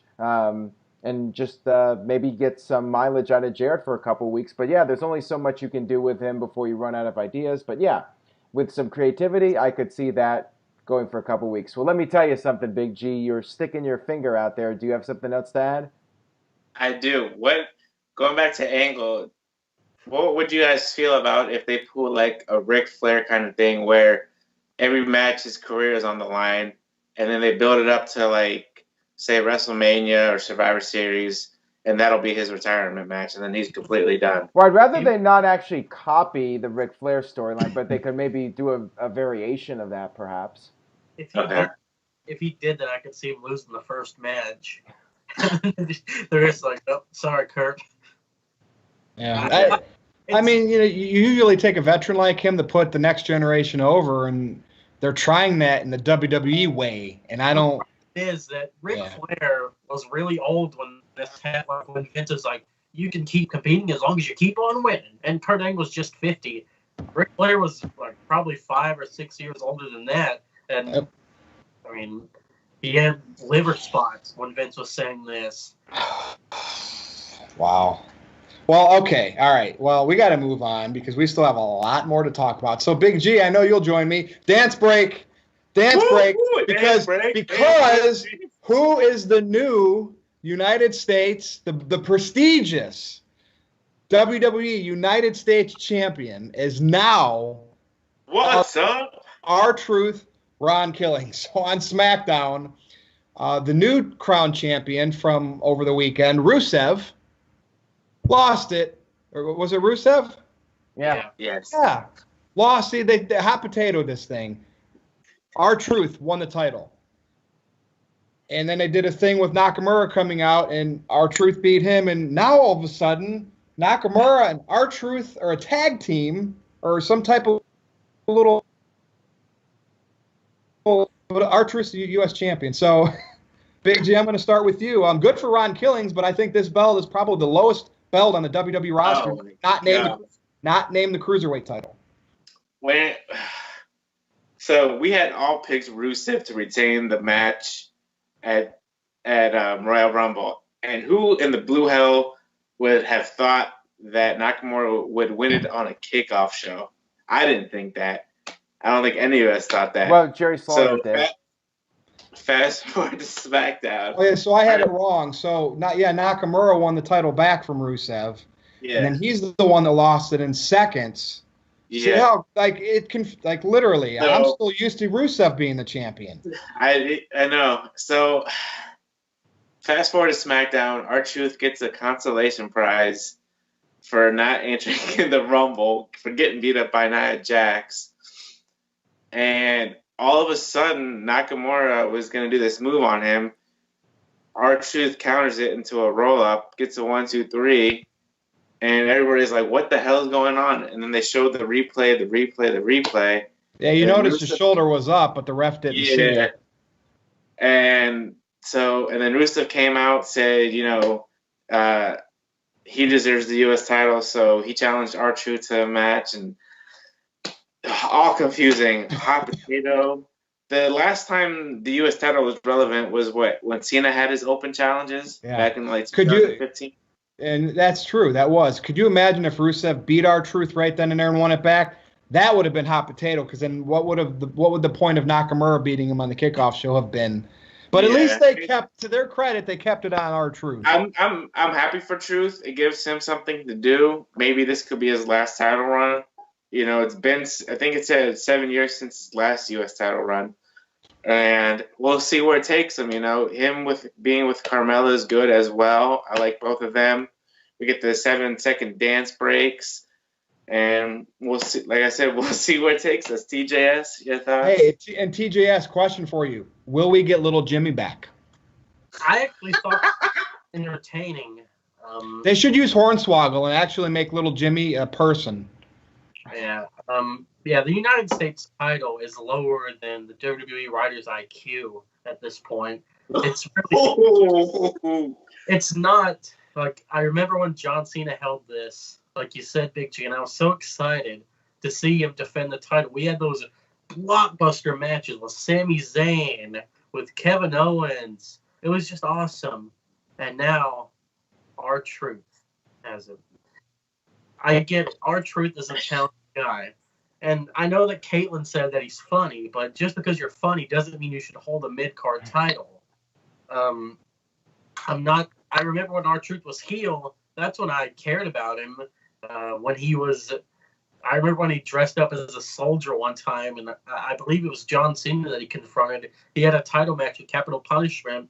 I thought he should have won the title there, but no, we have this amnesia gimmick, which is what the Miz should have, quite frankly, like Virtue says. And let's let that one play out, though. We'll probably talk about that in the next week or two. Yeah, and we get the dance break thing, and it's not funny anymore. It was funny, like, oh, dance break. I'm tired of it. I love seeing Carmella dance and everything, don't get me wrong, but it gets old. That I don't know. If I wanted to, remember when Brodus Clay was doing the dancing thing, the Funkadactyls? That's what this reminded me of, and I'm really tired of it, because we know R-Truth isn't going to put on any blockbuster matches, and I don't know why Rusev's heel. This makes no sense. They were chanting Rusev Day. Everyone loved him, so they turned him heel. Think about that. Elias and Rusev in the same week, back to heels. Yeah. Two people that the crowd loved. If anything, they should have turned Nakamura babyface, because this heel run is awful. It's done nothing. So, I don't know. This title, I don't care about it at all. Yeah. I agree with Aaron you, Riff. Yes. I feel like the U.S. title is just a prop, nothing more at this point, and they might as well just merge it with the IC title. And, well, I mean, you could keep the mid-card titles separate, I suppose, but I still hope WWE merges some of the titles. And, yeah, I feel bad about Rusev. I feel like his momentum is just completely gone now. He was red hot last year with the Rusev Day chants, and Elias had some momentum, and now he's back to being a heel, and I don't know where he's going to go at this point. I feel like we may be hearing more stories about guys leaving the company soon. They may decide that the money's not worth it, and they're just tired of creatively having no place to go, and they'd rather try their luck somewhere else, especially if there's good money to make in other areas. So we'll see what happens. It could be a very interesting 2019 with some of the mid-card WWE talents. Aaron wants to segue to the main event, but we got one other topic before then, and that is Daniel Bryan and Eric Rowan. This Team Earthers, whatever they want to be called, Team Vegan, I don't know. So as we know, Rowan showed up at the Royal Rumble and basically helped Daniel Bryan retain against AJ. On SmackDown, Daniel Bryan revealed a new title belt, which, made of hemp. It's, earth, it's natural, it's organic. I thought it looked like one of those Nintendo Labo cardboard things that you make to play your video games, the Nintendo Switch. So I made a reference. Everyone was saying you could smoke the belt and this and that.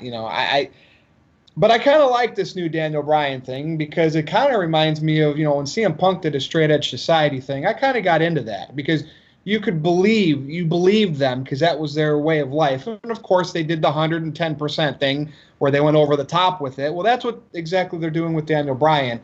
Putting Eric Rowan with him is interesting. I mean, he's got the beard, so apparently Bludgeon Brothers are no more, and who knows what they're going to do with Luke Harper. Bray Wyatt's still there. They haven't brought him back.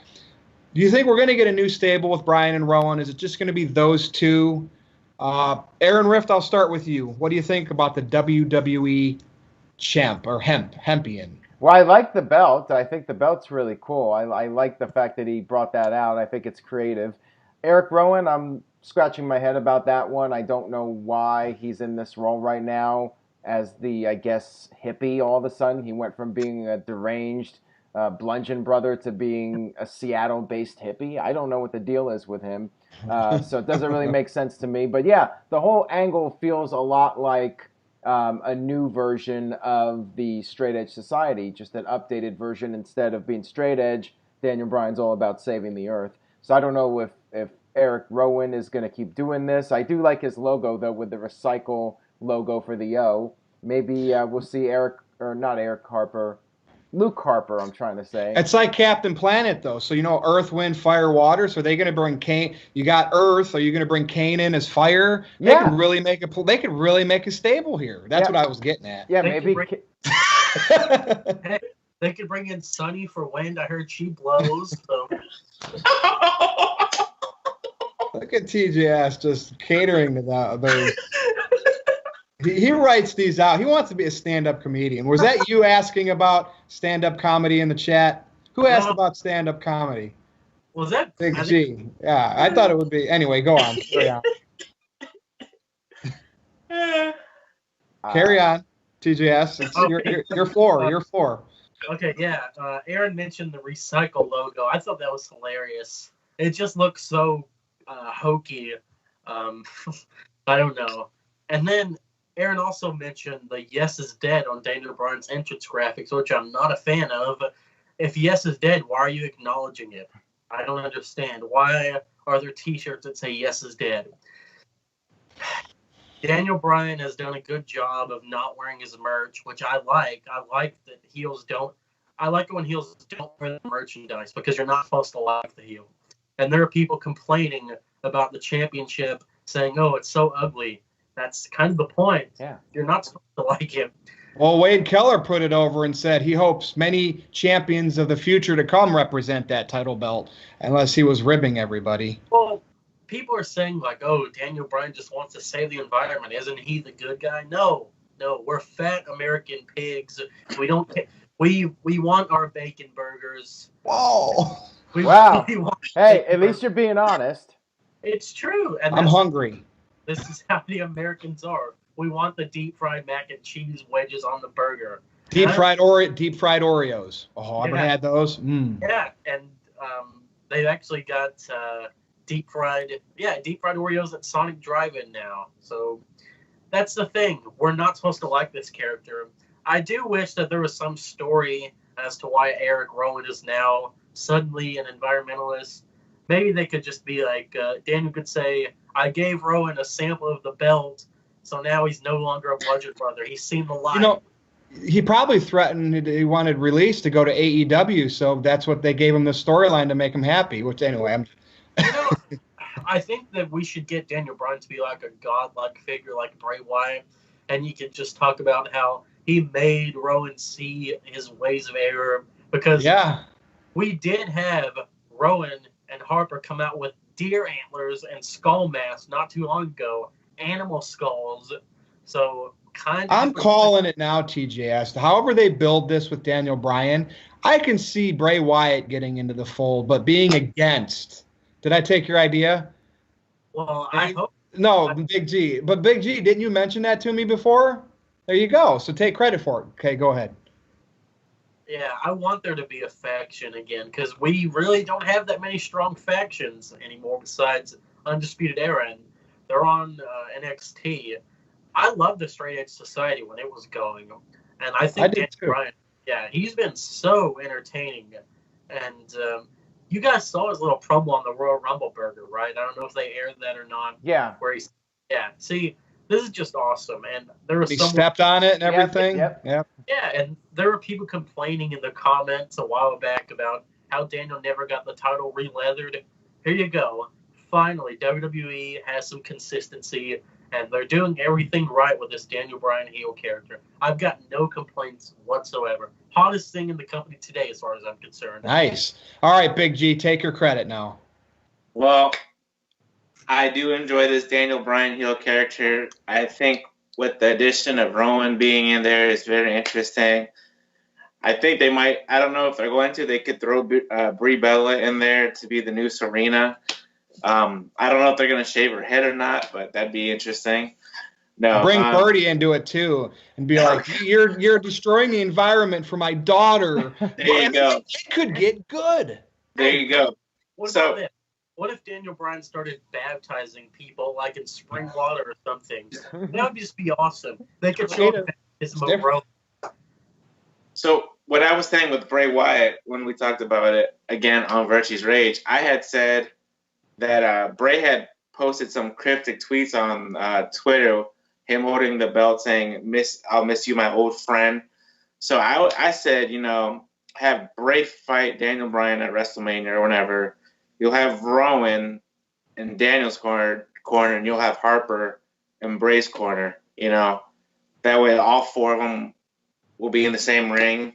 And I don't know how they would do it, but I'm sure WWE will find some weird, wacky way. And think about it, Big G. It's a good call because Bryan was in the Wyatt family back in the day. And it kind of, plans got changed because of Batista getting booed. Yeah. And did you guys, I don't know, it was on YouTube as well, like where Daniel Bryan was in the Rumble store and they had all the T-shirts and he was throwing AJ's jackets. He is playing this character very, very, very well. Yep. It's like him, like jolted up to like 110%. Just flat out awesome. Yep. I like it. That reminds me. Oh. I was just going to say, why 110% and not 111%? I don't know. 110% of it sounded good. Well, because 111% is not Earth eco-friendly. 110 is. That's safe. The energy's emissions, yeah. I forgot to mention that they had a news anchor interviewing Daniel Bryan, and then a Diamondback baseball player showed up, and the news anchor was like, "Oh, look, a battle of the beards." And then Daniel was like, "You call that a beard? He hired a barber and manscaped that beard. He's like, this is rugged manliness." And he was screaming and everything. I just love it so much. He's perfect. Agreed. All right. Well, good discussion for Daniel Bryan. That just felt very organic. Let's go to the main event. Okay. So it's WrestleMania season, and everybody's pointing to the WrestleMania sign.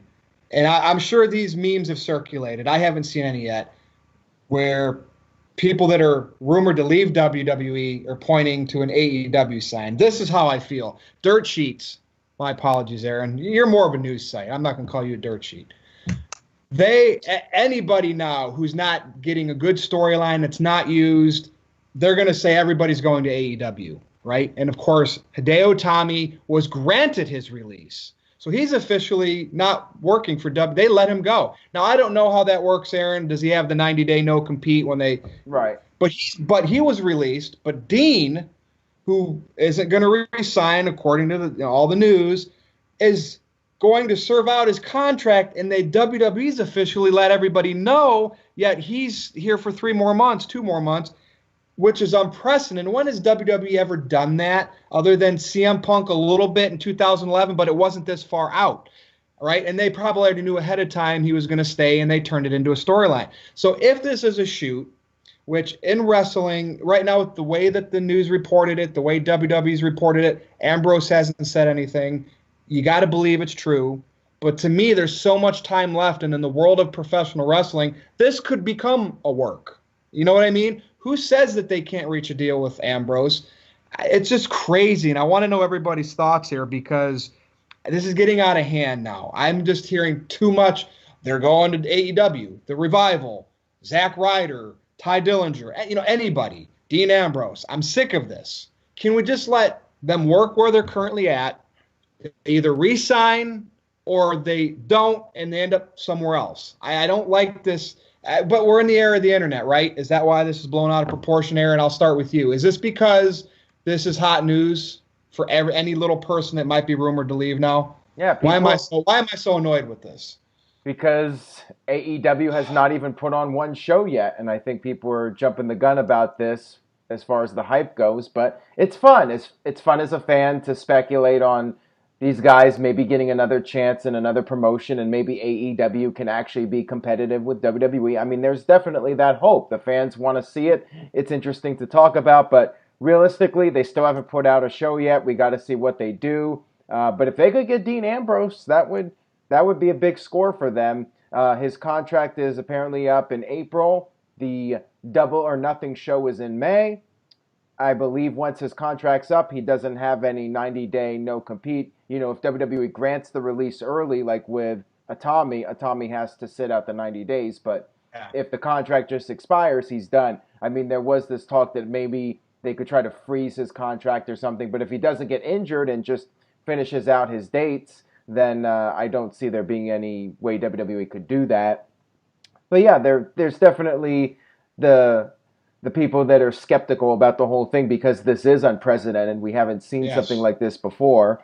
So who knows what's going on? And like you said, maybe Ambrose decides he wants to stay, and they could turn this into a storyline, and Ambrose could be like this new CM Punk where he speaks out against the company, and this could be the thing that saves his career.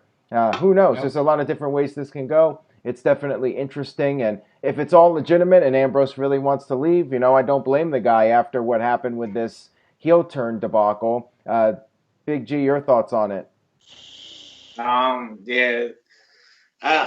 I don't know. All this All Elite Wrestling, AEW stuff, nothing needed to happen yet. And like Richie said, you have all these names. Dean Ambrose. I mean, yeah, and you know what else the dirt sheets are doing? All the WWE is renegotiating all the contracts for all these wrestlers. They're worried. You know what I mean? It's like I'm hearing all of this type of news. It's like, come on, let them be a company and do their thing. I think a narrative is being driven right here. Yeah. And with Ambrose leaving, I don't know what to believe. I'm reading everything like everybody else is. And just let the man finish up in WWE. If he wants to work out a deal with WWE before his contract comes up, more power to him. Give him a little bit of more creative control. If not, let him go. Doesn't have to be AEW. Go to Impact. Go to Ring of Honor. Go back to Combat Zone Wrestling where he was Jon Moxley. He could go to New Japan. There's different things out there. Yeah. To make the people like I said before, it's not all about the money. It's about what you want to do. You want to wrestle. You want to be this insane character. You don't want to be this how Aaron describes it. It's easy for Ambrose though when you say that it's all about the money. He's already a millionaire. He's already banked. Tell that to the wrestlers who haven't got to that point yet. That's where WWE is going to thrive. All those NXT wrestlers, they're going to, and think about it. People leave to go do something new. There's always someone else in line to take that spot. So if Ambrose does go, that could be EC3 spot, Ciampa's spot. You know what I mean? So it's not a bad thing. People are painting out like WWE's in trouble. They have so much talent. Somebody's going to thrive by people leaving. Right. Great point. Then, you know what I mean? Yeah. But then you're going to have everybody who does that, they're going to get frustrated, and then they're going to Not leave. Not everybody. Not everybody per se. Just a handful of people, yeah. But it's being blown out of proportion. There's a narrative here. Everybody in WWE hates their job. No, it's not everybody. Virtue, are you trying to say that there are certain people out there that are trying to help their friends Cody and the Young Bucks build their brand and make it seem like a bigger deal than it actually is? Yeah, and you and I, we want AEW to be huge, right? Yes. You and I enjoyed the Attitude Era because there was so much content to cover, so much as a fan to watch. We want that. But temper expectations, and instead of driving it home now, let it happen organically. And then if AEW becomes this monster, then you can start choosing or watching both or whatever you got to do. But we're not even there yet, and people are talking about it. We're there. Well, I want AEW to be at WWE's level. I want it. So yeah, if I was trying to boost my business up, I would definitely say, hey, AEW is going to be the next best thing. Wrestling's going to be hot again. Of course, I'm going to say that. But at the same time, I do want to try to be realistic here. And yeah, they haven't done a show yet. I hope they succeed, but WWE is going to be just fine. And they have so many people, like you said, that can fill those spots. So, if Dean Ambrose wants to go, let him go. Let him go somewhere else where he can be happy. If he's not happy, then there's no point in keeping him around. But TJS, anything you wanted to add about this? Big G ain't done yet, it looks like. Do you think Renee's going to join Dean Ambrose and leave, just like AJ did with CM Punk? Wouldn't shock me. I mean, if this is all legitimate, I would not be surprised if Renee follows him out of the company at some point. All right, TJS, before we get your thoughts, and you'll say this one, it's your turn. Aaron and Big G, is this legit or a work? I mean, right now, signs point to I think it's legit. It's legit. Okay, gut feeling right now, legit. You're going with how it's portrayed right now. It's legit. Aaron Rift, I would assume you're saying the same thing. I think it is legit, but that segment with Ambrose in the ring sitting on the chair when he started talking and then Nia came out, that was a little strange, and then this all comes out. Yeah, and that to me is why I'm torn. It seems legit, but to me, knowing wrestling, knowing WWE, it's a work. So right now I'm split down the line. Yeah. If I had to pick today what I think it is, it's a work. And in 3 months from now, it could be real, and then you can all say, Virtue, you're an idiot. Whatever, I don't care. This is how I'm suspending my disbelief. Yeah, I mean, that's the thing about WWE. You never know when you're being worked or not. But, I mean, yeah, the signs are pointing to it being legitimate, but it's wrestling, so anything's possible. Maybe always assume work, and then if it's legit, it's legit. All right, TJS, take us home, man. So, I'll say that if Dean Ambrose does go to Impact, he might actually be a lunatic. And what if the Nia Jax thing was her, like, booting him out of the company? Like, this is his write-off from TV for good. Like, she pushed him out of the ring, like, that's it. He's not coming back to television. I've thought about that, and we'll know if we don't see Dean the rest of the way. Yeah, and I think if they acknowledge this on TV, like if they go to the commentary table and they talk in a soft voice, like Dean Ambrose is, he's released, he's not going to resign. This is not part of your entertainment. Then I think it's a work. But man, I don't know why they would post this on their website. I just feel like WWE likes to stir crap up, and they want people to talk about it. If we get a Dean Ambrose video package, it's a work. The only way that I believe this is real is if Dean isn't on TV and if he's not acknowledged at all. Well, yeah. So here's my thought process. Like, yeah, they could have Nia Jax face Dean Ambrose in an intergender match, and that's how Dean gets written off TV.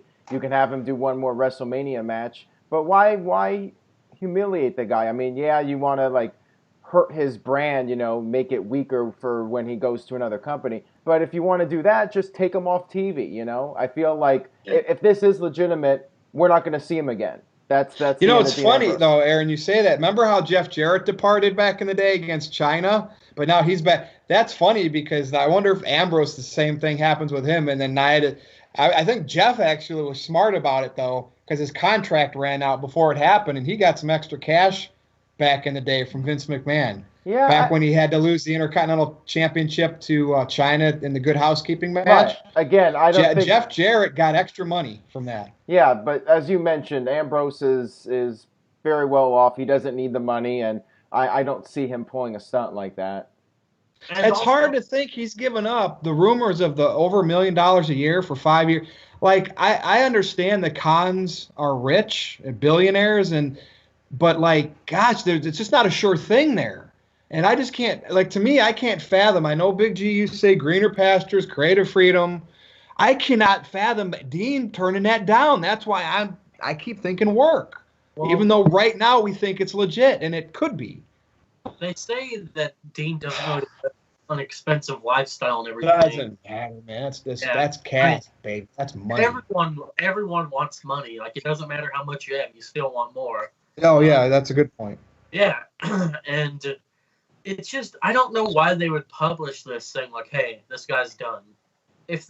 I just figured they would just keep him off TV because he has no storylines left.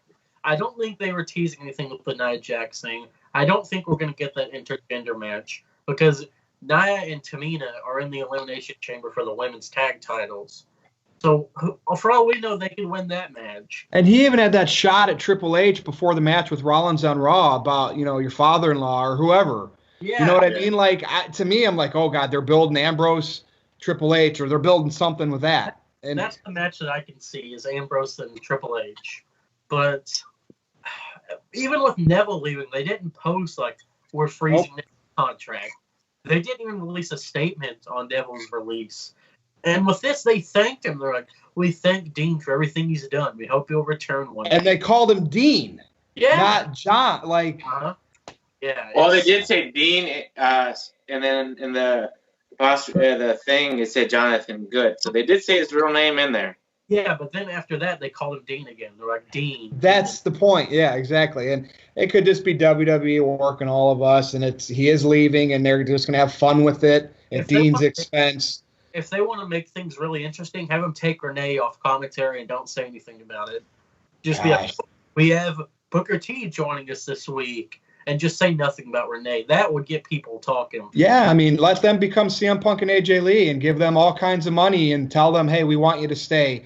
Here's the creative freedom. You're gonna be able to do all of this, like Phil Brooks did back in the day. You think he would stay then if they proposed he'd become a main player like that? You think he'd stay? I think he's staying regardless because I feel like I think Dean's a company man, and even though there are like compilations of him talking about people don't know what it's like to be him, how much it takes out of you, and then do you guys think that he didn't want to do the heel turn if he's actually leaving? Do you think he was against it?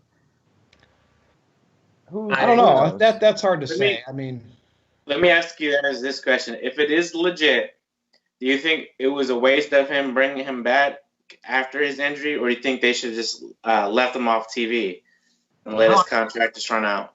I think that if this is legit, then the last time we saw the Shield was when Roman was leaving, when he announced his leukemia battle. They were all standing on the stage crying with the fist bumps. That's the perfect send-off for the Shield as far as I'm concerned. Yeah.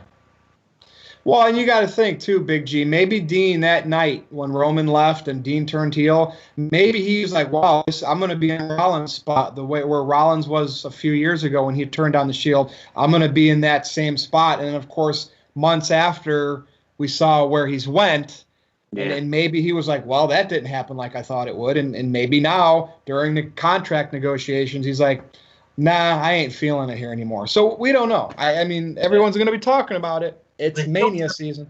The heel turn's going to go down as one of the biggest disappointments in wrestling history. Unless this turns into something big. Yeah. If it does, if he's gone and it doesn't, then you're right. But if he turns into something big and Ambrose becomes like a CM Punk martyr, then good for him. That's it. So good review, everybody. We are back from that. What did we do last week? Oh, that's right, the Royal Rumble predictions. Right. So, all right, let's do our plugs. Big G, you're sporting the gear, so we'll start with you. NoDQ.com/Big G takes it to my Twitter page. NoDQ_Big G on Instagram. Jeff Schultz on Facebook. NoDQ.com/shirts. Everybody's got shirts. Me and Virtue are wearing the hashtag Fire Virtue shirts. I got my shirt. TJX got his own shirt. Aaron has. It looks cool. Okay. That's No DQ logo. It's not about me. It's about Aaron Rift and his website. Look how sweet this shirt looks. Okay. And that's it for the Big G. TJS. Glad you made it on today, by the way. Oh, you and I had a little beef going in the private chat. Aaron Rift, you need to find a way to stream that private chat for everybody to see. I think you could get a lot of clicks on your site. Well, we have some pretty interesting stuff in there. NoDQ.com/TJS takes you to my Facebook page. Twitter @NoDQ_TJS. I've gotten to where I live tweet the WWE shows just because it's more entertaining than actually watching them. So there's that. Follow me there. And Big G plugged the shirts already, NoDQ.com/shirts. There's a lot of them. And again, on the NoDQ.com website, there is a discuss comment section. You can go there. You can reply to other viewers of the site. And there's very engaging conversation there. We have like the Vicky Guerrero story. There was a ton of comments. So go there, talk there. I'm usually there. And it's just a good time. And like I said, it's not like the Facebook page where it's like flooded with trolls. So there you go. All right. Now, Virtue, who is TJS's favorite Looney Tunes character? Porky Pig. Yeah, Porky Pig. I like Porky. But I like Porky Pig. So if I call TJS effing Porky Pig, that's not necessarily a slam. I mean, my Looney Tunes are part of my childhood, so you should feel privileged, bro. So to wrap up, do I need to do the That's All, folks, then? Oh, well, hold on. Wait for it. We'll do it at the end. Okay. Aaron Rift's got to talk here. Yeah, TJS is sliding all the way off camera here, so yeah, I think it's time to wrap this up. So head over to NoDQ.com for the very latest regarding Elimination Chamber, the next pay-per-view, and we will be back next Wednesday night, hopefully for the next No DQ review with the crew, so stay tuned for that. Virtue, let's go ahead and sign off. All right, so you know where I do my Virtues Rage live, nodq.com/virtue. Typically Tuesday nights at 11. Sometimes we bump that to Wednesday, depending on what we go on, what we have that week. That's Big G and I. Follow me on Twitter, at nodq_virtue. Here's a little teaser. There's some hot stuff that might be developing for nodq.com, but I won't say what because we don't know, but Aaron Rift and I, it's all about content. And I'm telling you, wrestling community, we could have something special for you. So that's it. So I thank you, Big G, Aaron Rift, TJS. Everybody knows I'm Virtue. Thanks for watching the No DQ review. Take it home, TJS. That's all, folks.